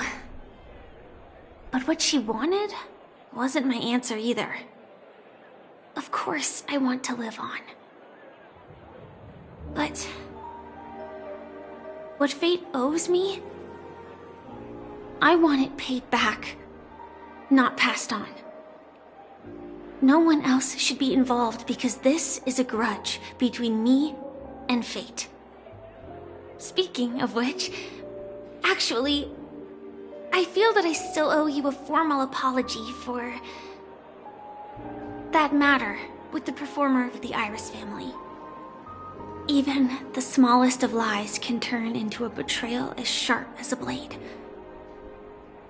I'm sorry.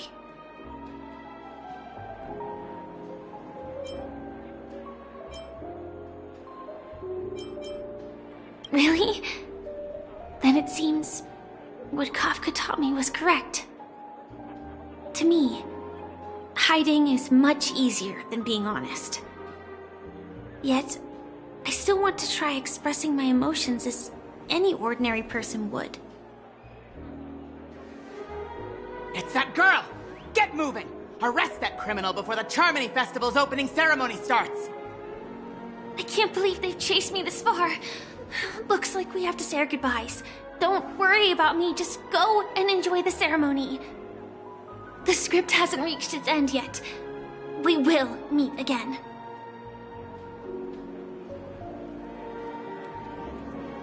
I hope she's okay. But if it's only those two hounds again, she'll probably be fine. I'll send a message later to check in on her. Let's go attend the Charmony Festival first.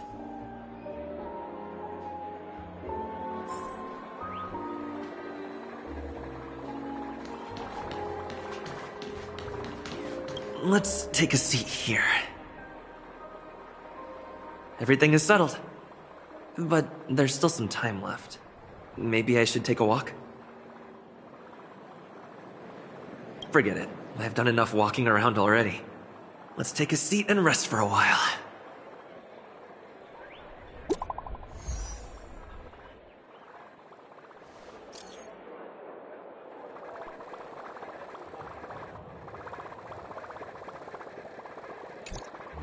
Looks like I don't have to worry about her. Let's wait for the opening ceremony to start.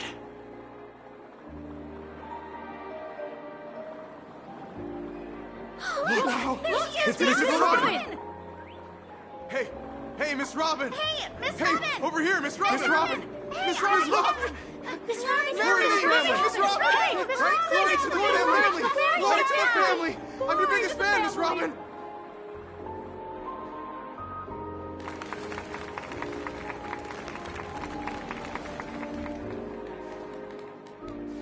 Distinguished guests, fellow family members, ladies, gentlemen, and friends from all over the cosmos. It's a pleasure to join you all in celebrating the grandest ceremony of the Amber Era, the Charmony Festival. Firstly, on behalf of the Penacony family's 5 major lineages, and on behalf of myself, I'd like to extend a warm welcome to all our guests.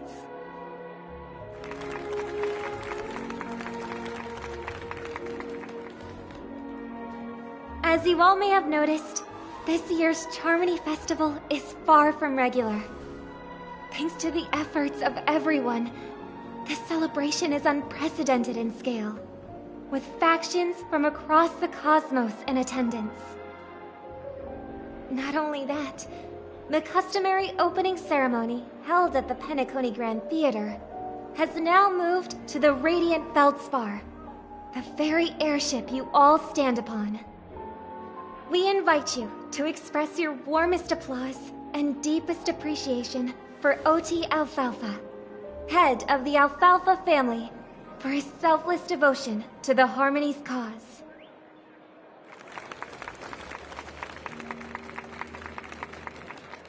What makes this festival so uniquely significant? As is widely known, the Radiant Feldspar had to halt its voyage due to an anomaly in the Sweet Dream, sparking widespread discussion in the 12 Hours. Thanks to the hard work of Penacony's internal and external factions, we've finally gotten the Dreamscape back on track, just in time for the Charmony Festival. And as they say, good things come in pairs. The Charmony Festival not only celebrates this achievement, but also marks the relaunch of the Radiant Feldspar. And finally, the last reason. Does everyone remember the Watchmaker? In truth, the family has poured their efforts into this festival just to commemorate this legendary luminary. The father of Penacony, Cael Chard Legwork, one of the legendary Nameless who laid the foundations of Penacony. In the most bewildering times of the planet of festivities, it was he who descended from the sky with his companions, who taught us through trailblazing where freedom lies. It was also they who led the vanguard in the pioneering of the Dreamscape, in exchange for what is now known as the Paradise of Harmony. It can be said that Penacony's splendid success today is deeply rooted in the trailblazing ethos the Watchmaker planted within us. Only by honoring this trailblazing spirit can we fulfill our mission and spread harmony to a broader audience. Aw, that's so nice of her. She's talking about us.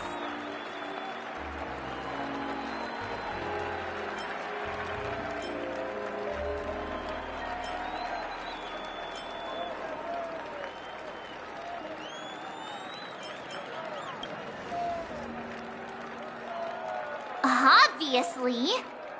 Wait, why does that seem so ominous?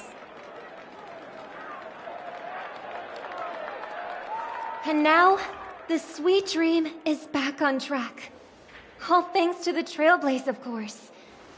If it weren't for everyone on the Astral Express, we wouldn't be able to successfully host this Charmony Festival. Thus, with unanimous consent from the 5 major lineages, Penacony's family, on behalf of all family members throughout the cosmos, offer a token of appreciation to the Nameless. Oh, I wonder if it's gonna be a big one. We will transfer ownership of the Radiant Feldspar to the Astral Express. A meager appreciation that we hope you will accept with grace. Let us gift our applause and cheers to these brave and dauntless Nameless. Nameless! Nameless! Nameless! And now, I propose a toast. To harmony, to the Trailblaze, to the future of Penacony and the universe, and to the generous Alfalfa family head, Mr. O.T. Alfalfa. Cheers! Cheers!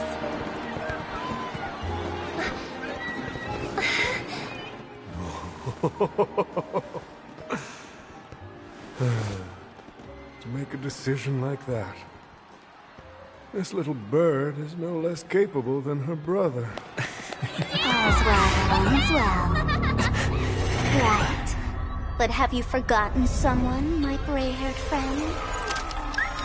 I put a bomb on this ship. You have 10 minutes to find it.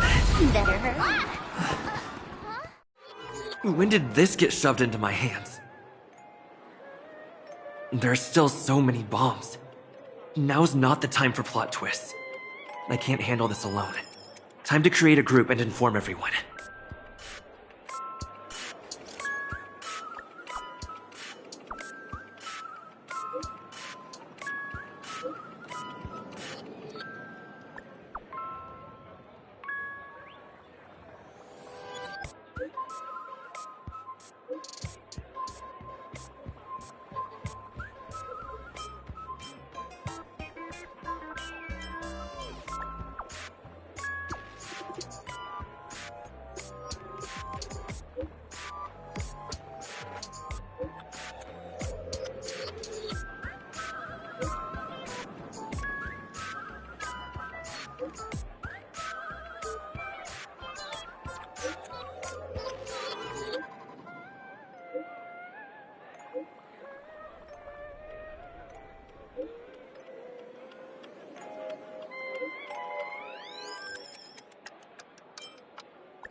All set.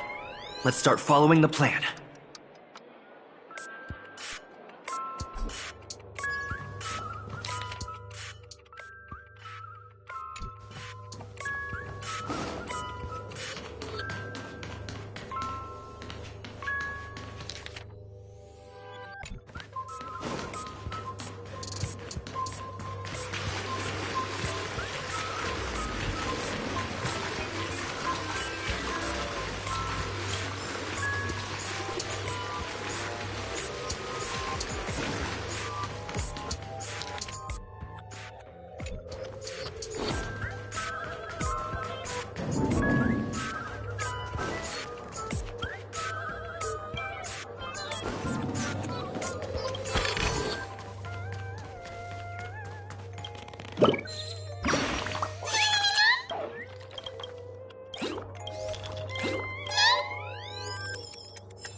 At least I made some progress.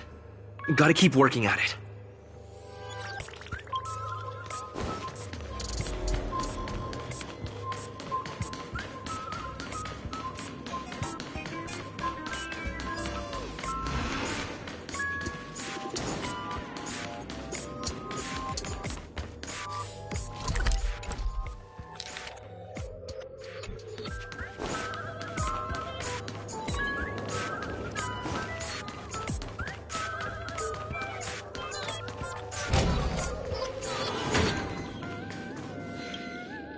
Hello, I'm a bomb. There's still some time before I explode, so you can take a look around first.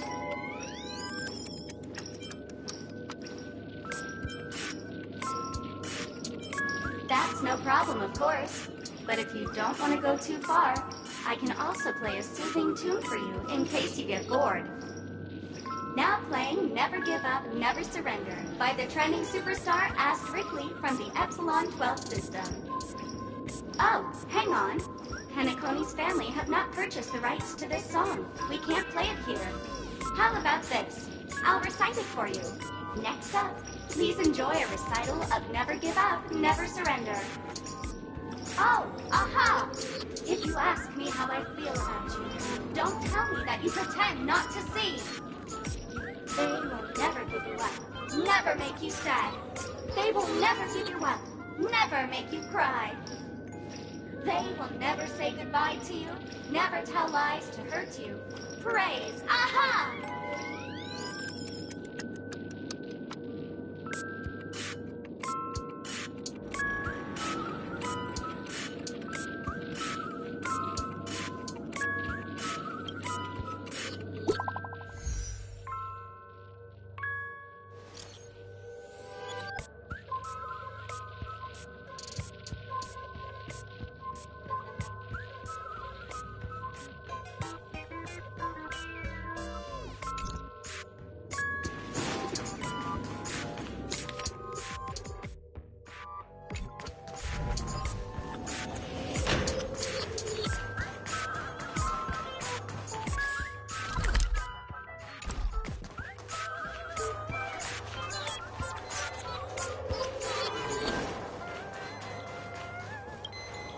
Hello, lovely actor.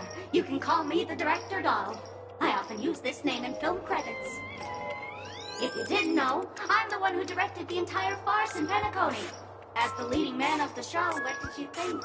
Feel free to share your thoughts. Well, actually, due to the current plot requirements, you're only allowed to say one line. So please try and resist the urge to share your thoughts.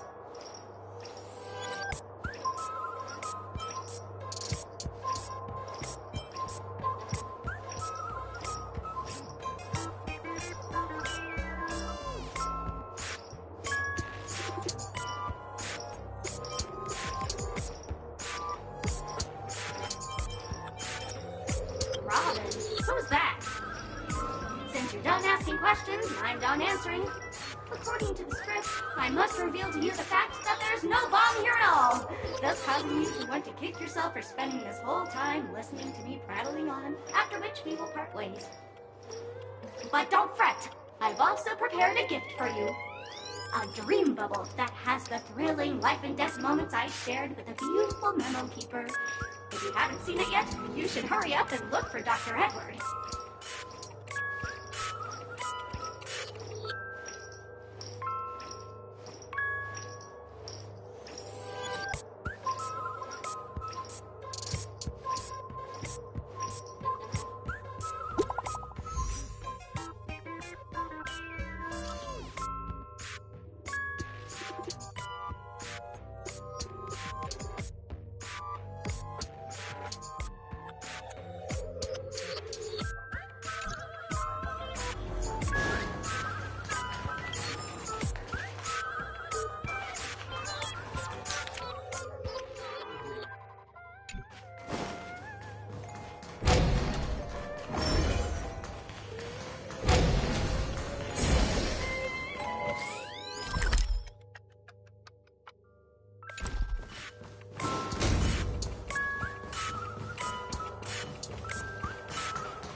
Welcome to the Radiant Feldspar, good sir. I'm a dangerous bomb, and an outlaw who despises law and order. May you have a splendid day.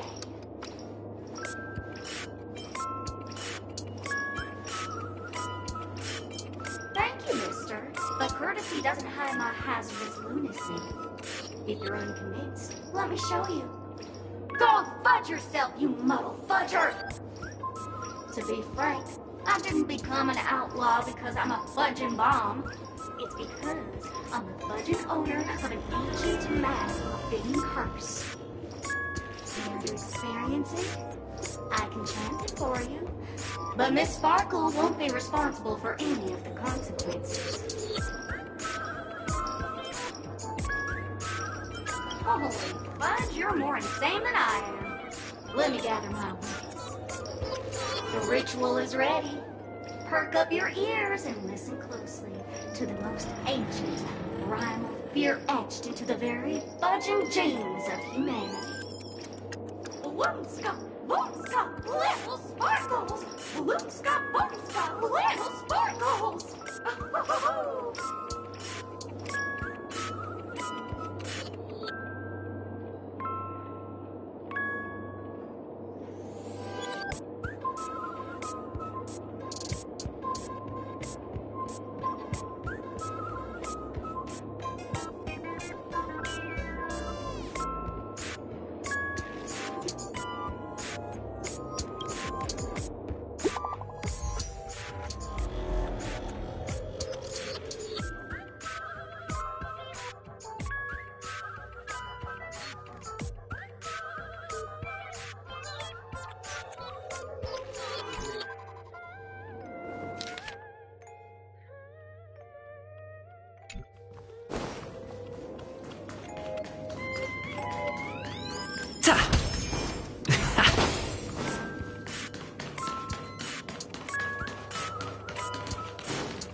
Not much time left. I hope I make it.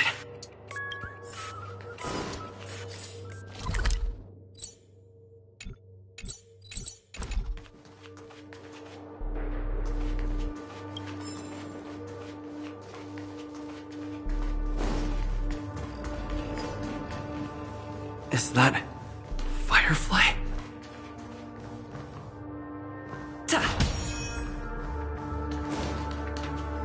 28 minutes, 46 seconds. 28 minutes, 45 seconds. You're here!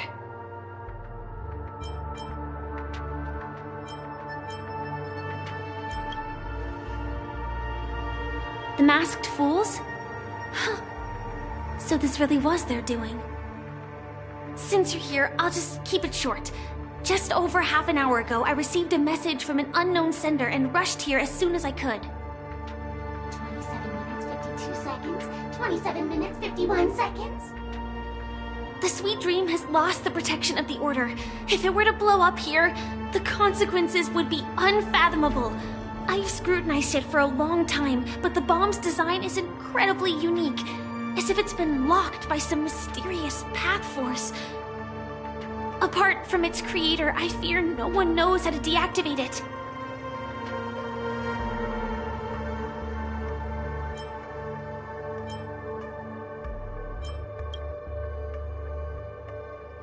You mean the Watchmaker's guests? That's a pity. Based on my experience, I don't think any of them can turn the tide on this situation. The Memo Keeper may be able to teleport the bomb to a deserted location, but I have found a note inside the doll.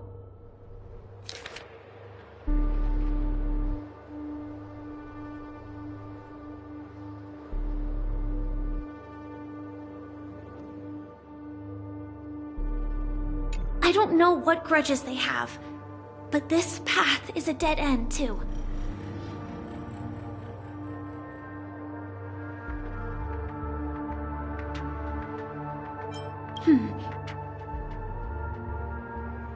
Actually, there might be another way.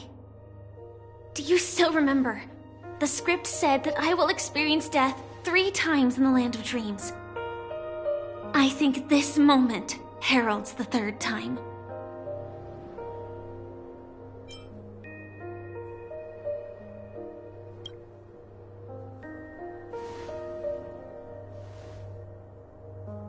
You may already know that I have no way of evoking dreams.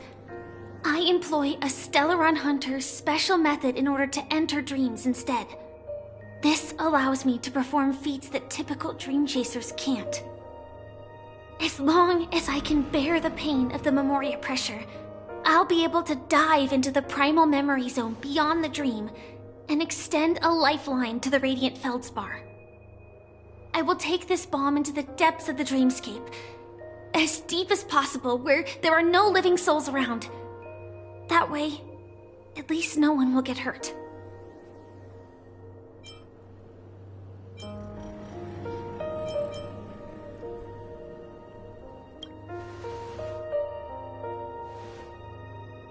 Don't worry.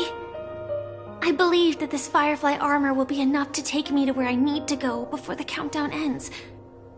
And maybe even make it back safely. At present, this is our best and most logical course of action.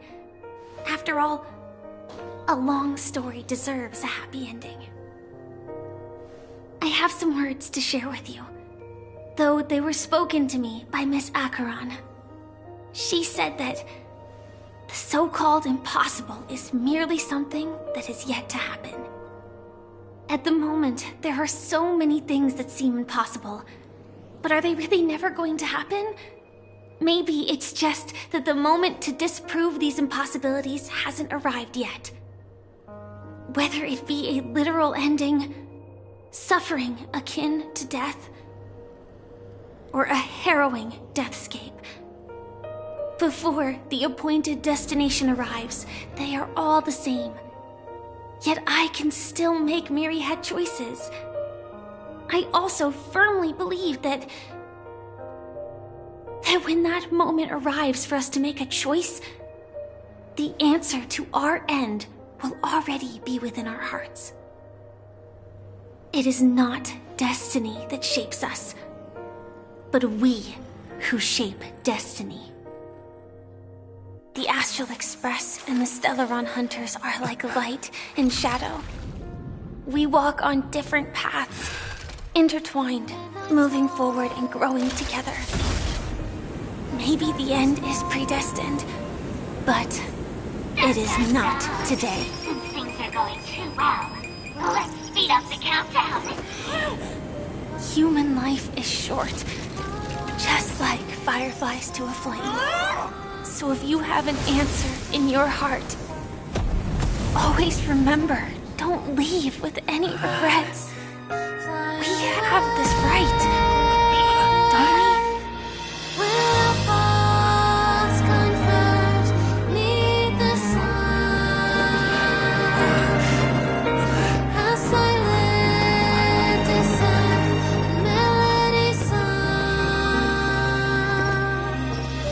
Since you care so much about other people's safety, why don't you go take a closer look?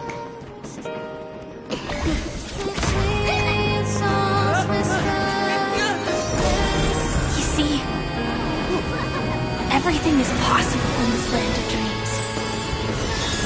We each came here with our own goals and realized them in unimaginable ways. Regardless if the result was a sweet illusion or a bitter reality. It was an answer we longed for, day and night. So, why do people choose to slumber? I think it's as you said. Because in the end, we will wake up from our dreams. We, the Lord.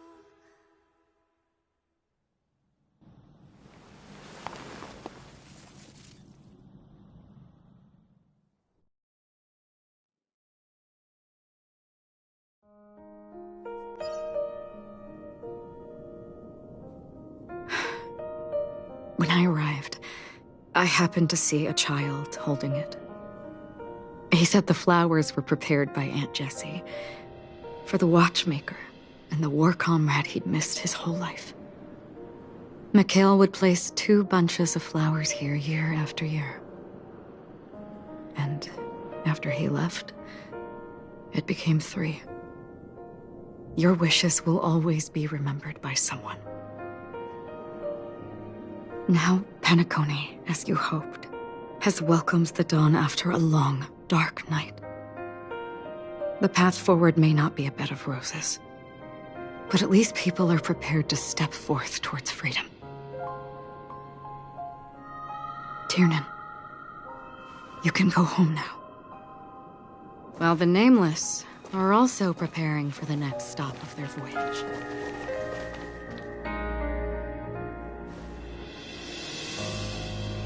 But before leaving, we still have one last thing to do.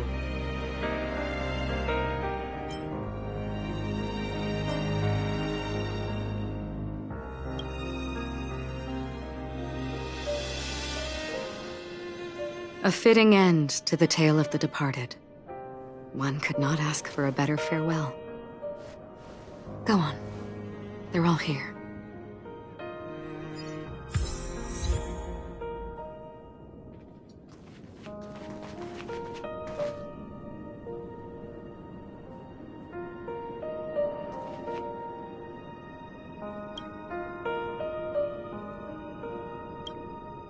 Honestly, when I heard the conductor's request, I was pretty surprised.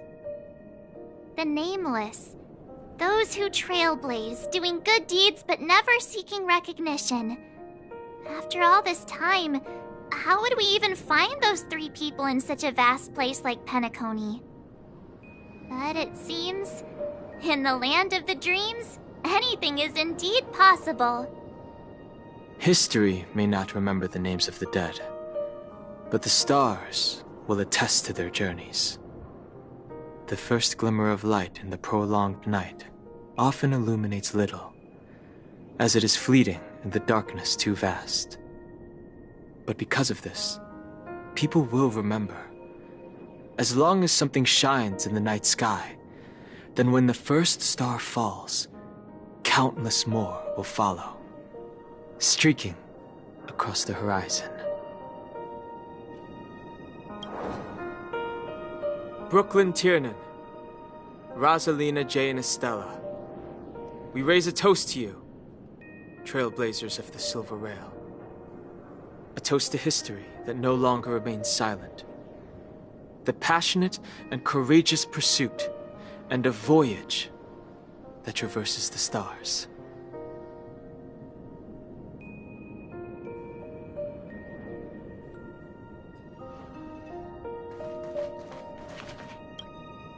That statue.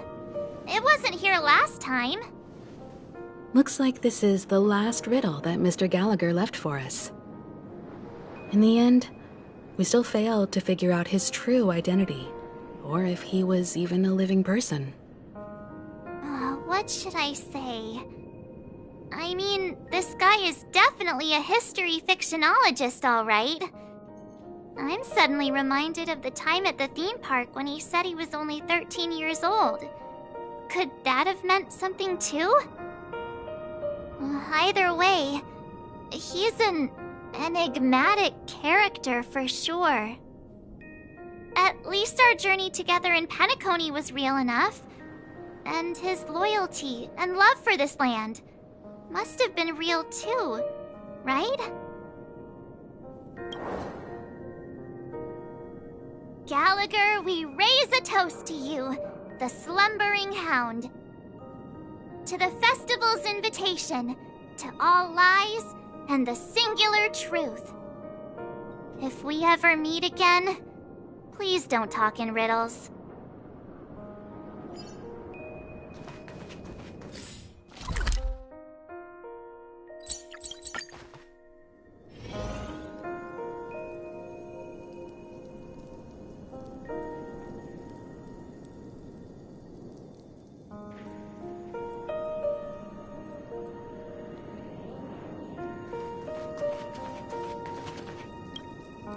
Is the Astro Express ready to depart Penacony?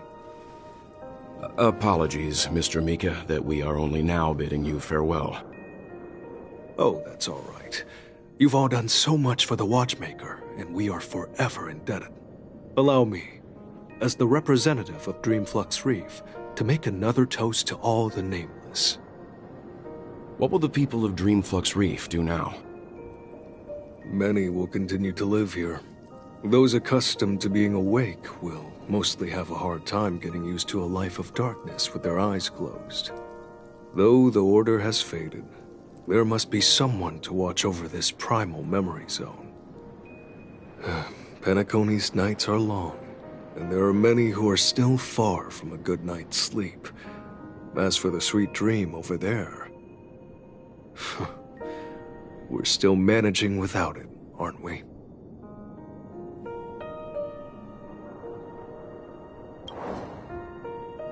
Mika and residents of Dreamflux Reef, we raise a toast to you, watchers of the long dream. To your tenacity throughout time, to each sorrowful night, and to the dawn that is finally upon us.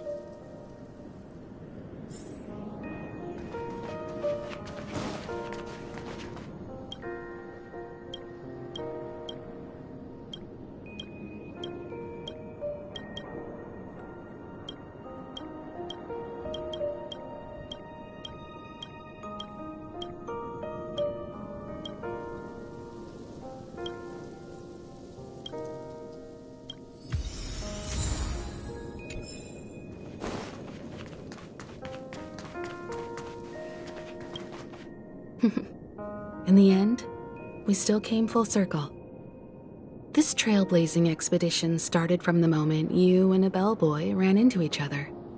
After going on a journey of many twists and turns, they still ended up where they started.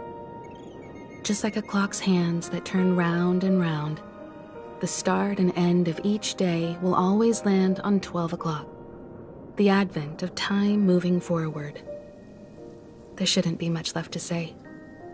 This entire adventure started because of you, and should naturally end with you. And then, a new page will be turned.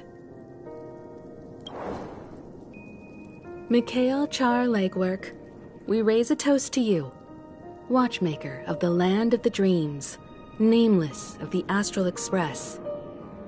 To Penacony's past, present, future, and the child's unwavering dream unto death. With that, our duty as nameless should be complete, right? The trailblaze can illuminate the way. But ultimately, the future of a world belongs to those who live in it.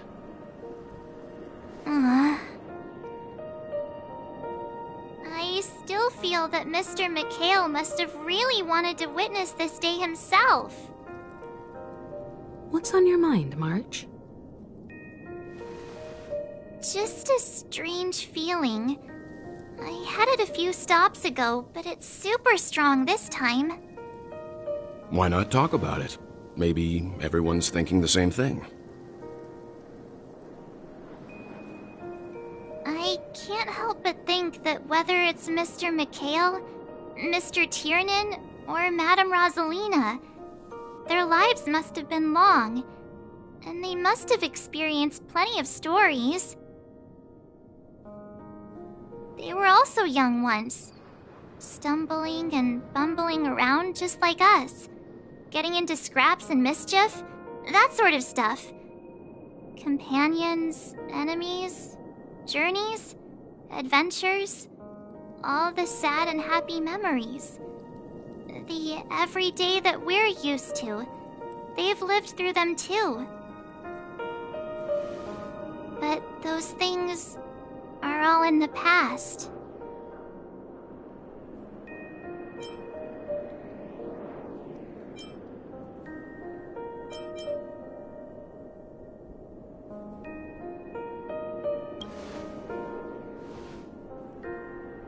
I know, but the thing that I can't get out of my mind is the present.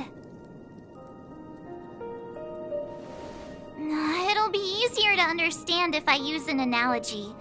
Like when you're reading a book. If one of its characters keeps running into obstacles and experiences an ending full of regrets, we're bound to feel a bit mixed about it, right?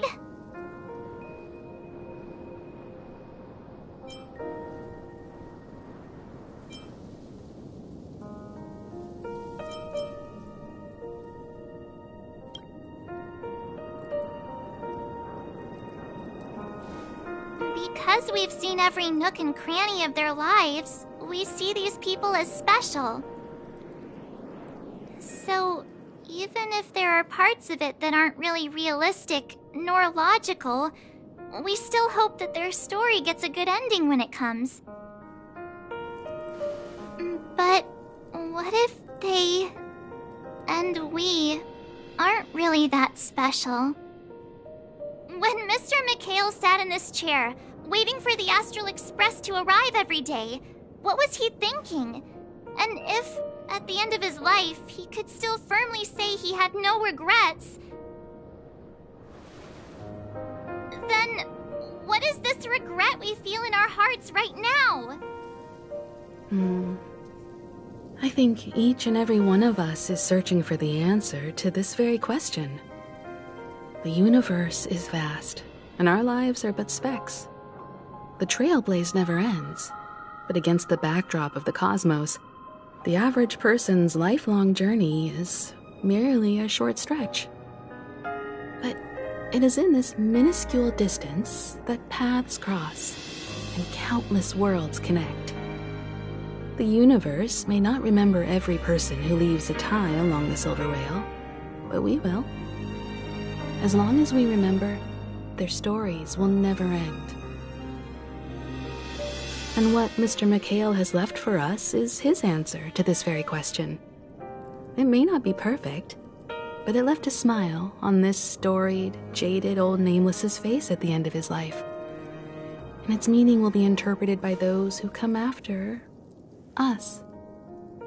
It's not the answer that's important, but what we can learn from others' answers, right? This is what trailblazing is. Sure. I'm really sorry for bringing down the vibe. Quick, Don Hung, tell us a dad joke to lighten the mood.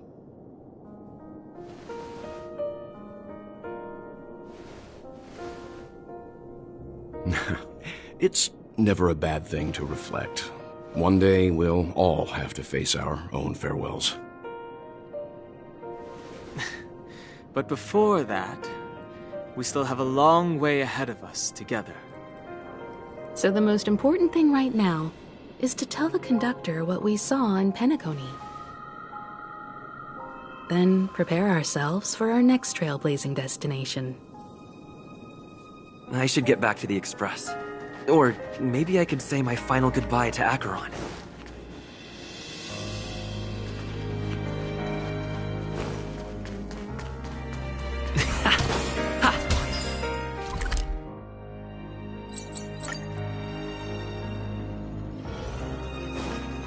This trash can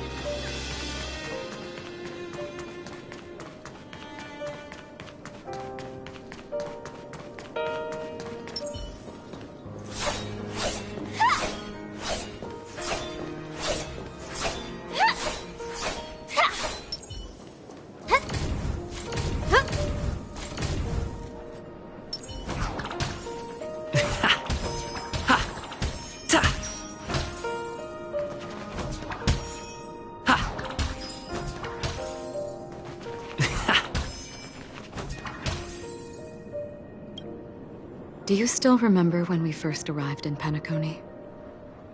Who would have thought our paths would cross in such a way? Come to think of it, I didn't even get a chance to formally introduce myself. Simply put, I'm a self-annihilator who was cursed by the Nihility.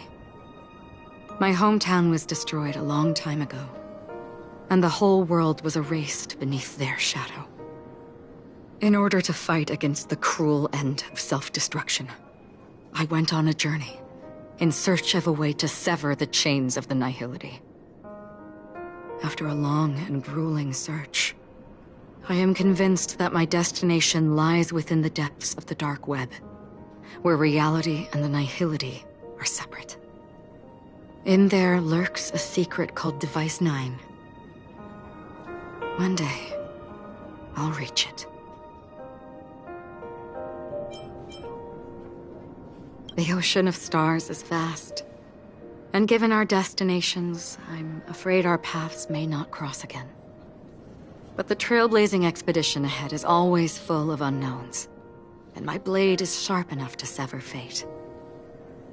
As long as we maintain our original resolve, I believe there will come a day where we will meet again.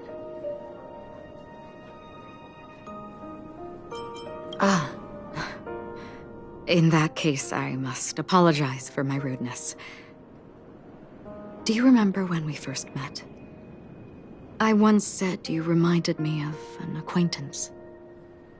Because of the Self-Annihilator's curse, my memories are stripped away, blurring my past. And after our journey together, what I originally thought were familiar feelings were merely illusions. I believe this was truly our first meeting.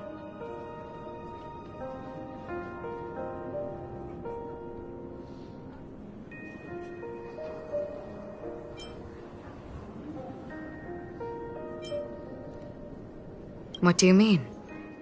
It's improbable that you've crossed paths with my past self. What I mean is, there is nothing left to retrace there. Only nihility.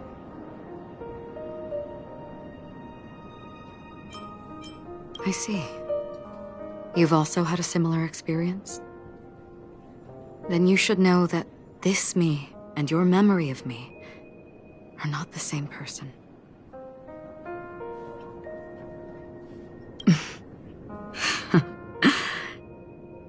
Long ago, I too was like you, with irreplaceable companions. We also embarked on journeys, making the best choices we could, whenever we could. Unfortunately, we didn't achieve the outcome we wanted. But moments like this make me feel like they never even left. In this universe, there exist countless worlds that are similar yet different, and countless people who are alike yet distinct. I too have wandered alone, encountering acquaintances on strange worlds, seeing their silhouettes overlap with my past. In your opinion, what does this déjà vu mean?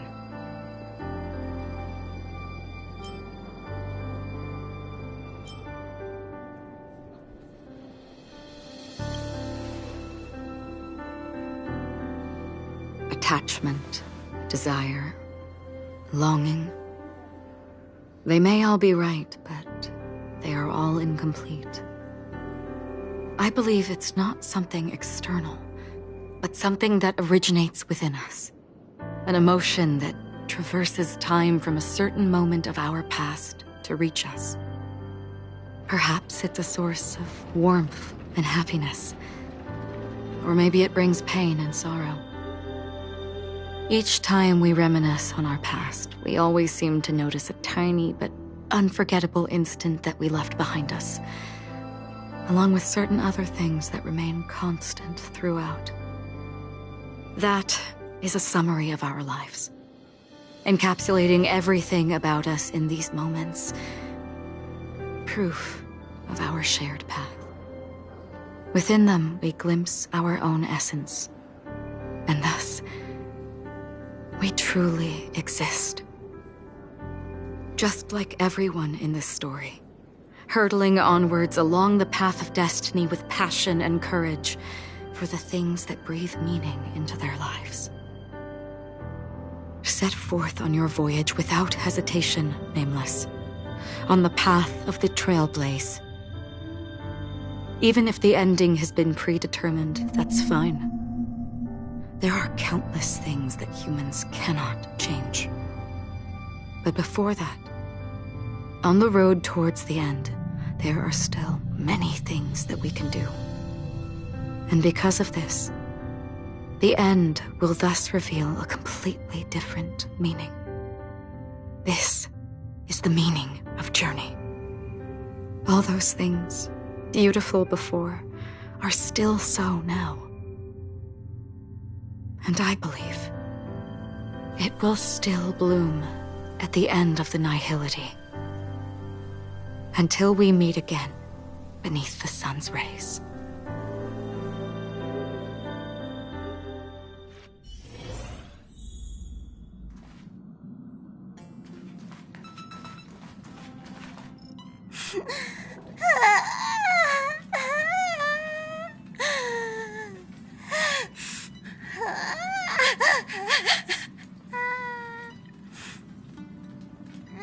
There. Chin up, Pom-Pom. Don't be sad. Don't cry. Wow. Your method of consolation is truly unsophisticated. Still better than just standing there like a scarecrow. Oh, hey! You're finally back! We told Pom-Pom all about our adventure, and they suddenly started crying. I've never seen Pom-Pom so sad before.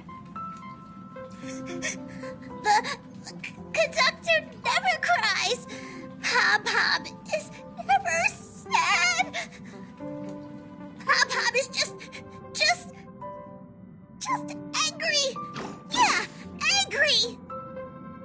No matter where the express stops, you lot always manage to cause chaos. My well-thought-out timetable completely ignored. If you carry on like this, the express is gonna run out of fuel. That's right. Pom-Pom is just angry. It's not because of Misha, Tiernan, Rosalina, and the rest.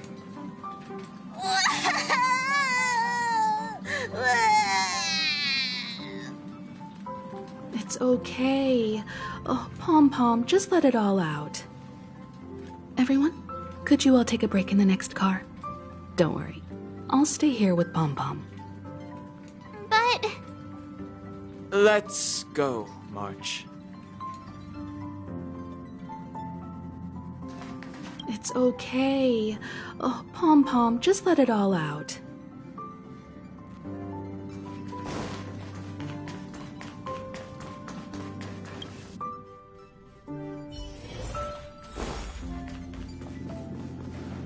I never expected Pom-Pom would be so distraught. Those three nameless must have meant a lot to Pom-Pom. No one knows exactly when Pom-Pom boarded the Express, but one can surmise that their journey has been filled with many hellos and goodbyes. Probably more than we can imagine. The fact that they're crying so hard is probably a good sign. It proves that Pom-Pom's emotions haven't become dulled by the grind of time. They still deeply cherish every nameless who has boarded the Express and value every journey shared with them. Leave it to Himiko. When it comes to comforting, there's no one better on the Express.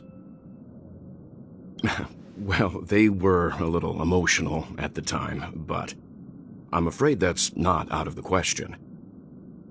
Since you joined us, the Express has stayed longer than anticipated at every stop along the way, and to ensure that everyone always makes it back on board, Pom-Pom has had no choice but to delay the warp jump schedule. I see. No wonder I can regularly hear Pom-Pom pacing anxiously up and down the corridor. Turns out Pom-Pom's been silently putting in a lot of work for us. Wow. Different from typical vehicles, the Astral Express converts every trailblaze into the energy it needs to run.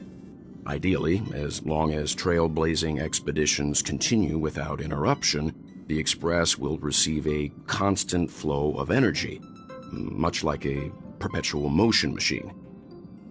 But, because of our previous encounters, fuel is being used up much faster than expected.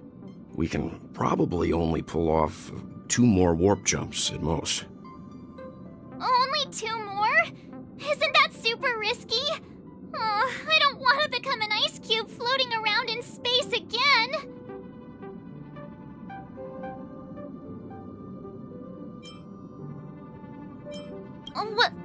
When you put it like that, it doesn't actually sound too bad. But I don't even want to become an adorable ice cube floating around in space again. Which also means that we must prudently consider our next destination. Yes, I've already checked the astral charts. The 2 nearest worlds to us are the oceanic planet of Lushaka and the agate world, Melustanen. As for which one we're headed to, that still requires a vote. Or perhaps you might consider a suggestion.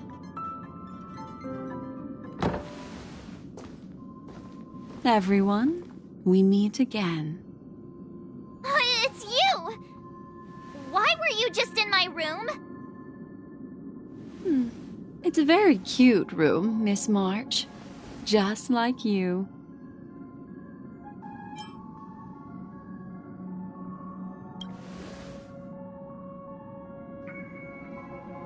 Memo Keeper, let's put aside how you managed to sneak past everyone and board the Express for now. You mentioned a suggestion. I accidentally overheard how the Express obtains fuel. I just wanted to chat with everyone to see if we could work together. But now, it appears my suggestion could be the very lifeline that saves everyone. Please speak candidly. Depending on what you say, we could very well ask you to disembark. Ah, the Permanence's descendant. What a charming little dragon, especially with those mired memories of yours. But I digress. If the Astral Express is in urgent need of a special trailblazing expedition to recharge its engine, have you all considered this?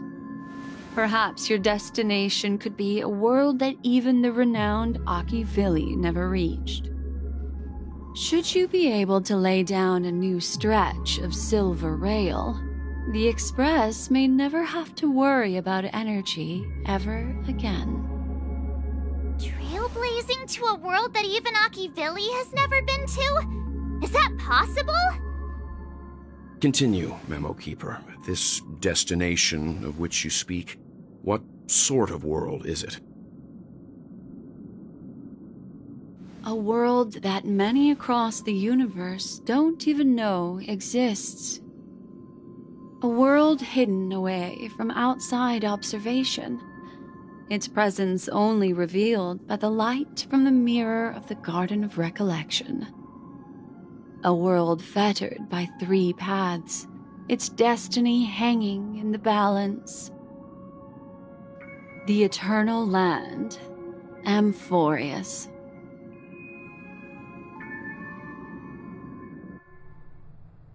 I hope I'm not too late, child. I wasn't expecting it to be you. Don't you know how many sentry posts the family has built? And how hard it is to get you out of here? Looks like my time's up. What do you mean? What time? Negotiation, interrogation, or death. My fate lies entirely in your hands, Lady Bonajade. The dance is done. Why bother with the compassionate pretense and give someone who's about to die the chance to talk? Despite your fall from grace, you still look well. I'm very glad to see that you're so full of verve.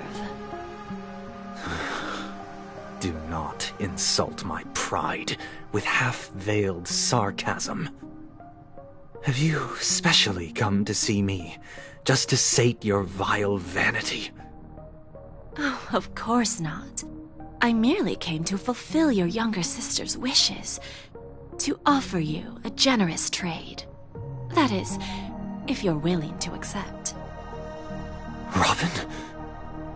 To build a true haven where everyone can attain peace.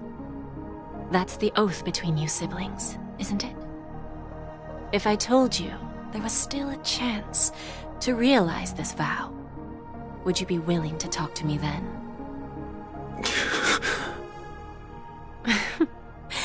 I recognize the gravity of this question, which is why you don't have to answer me right now.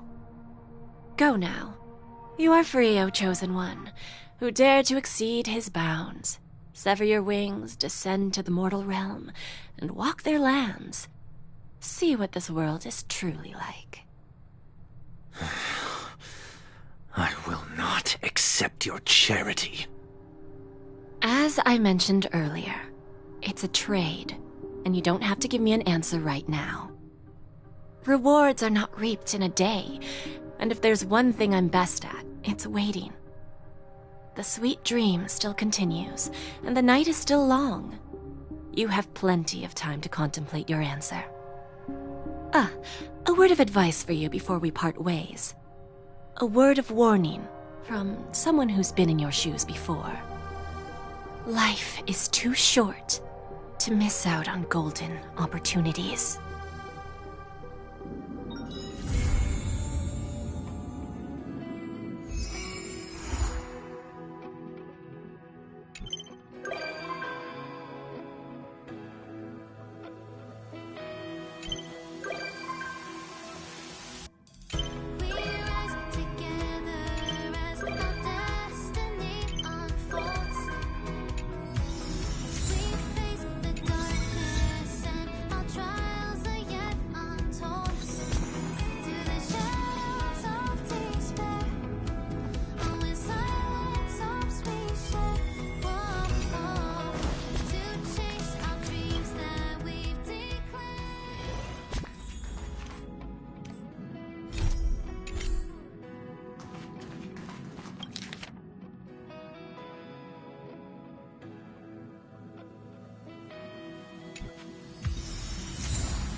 The wheels that sing.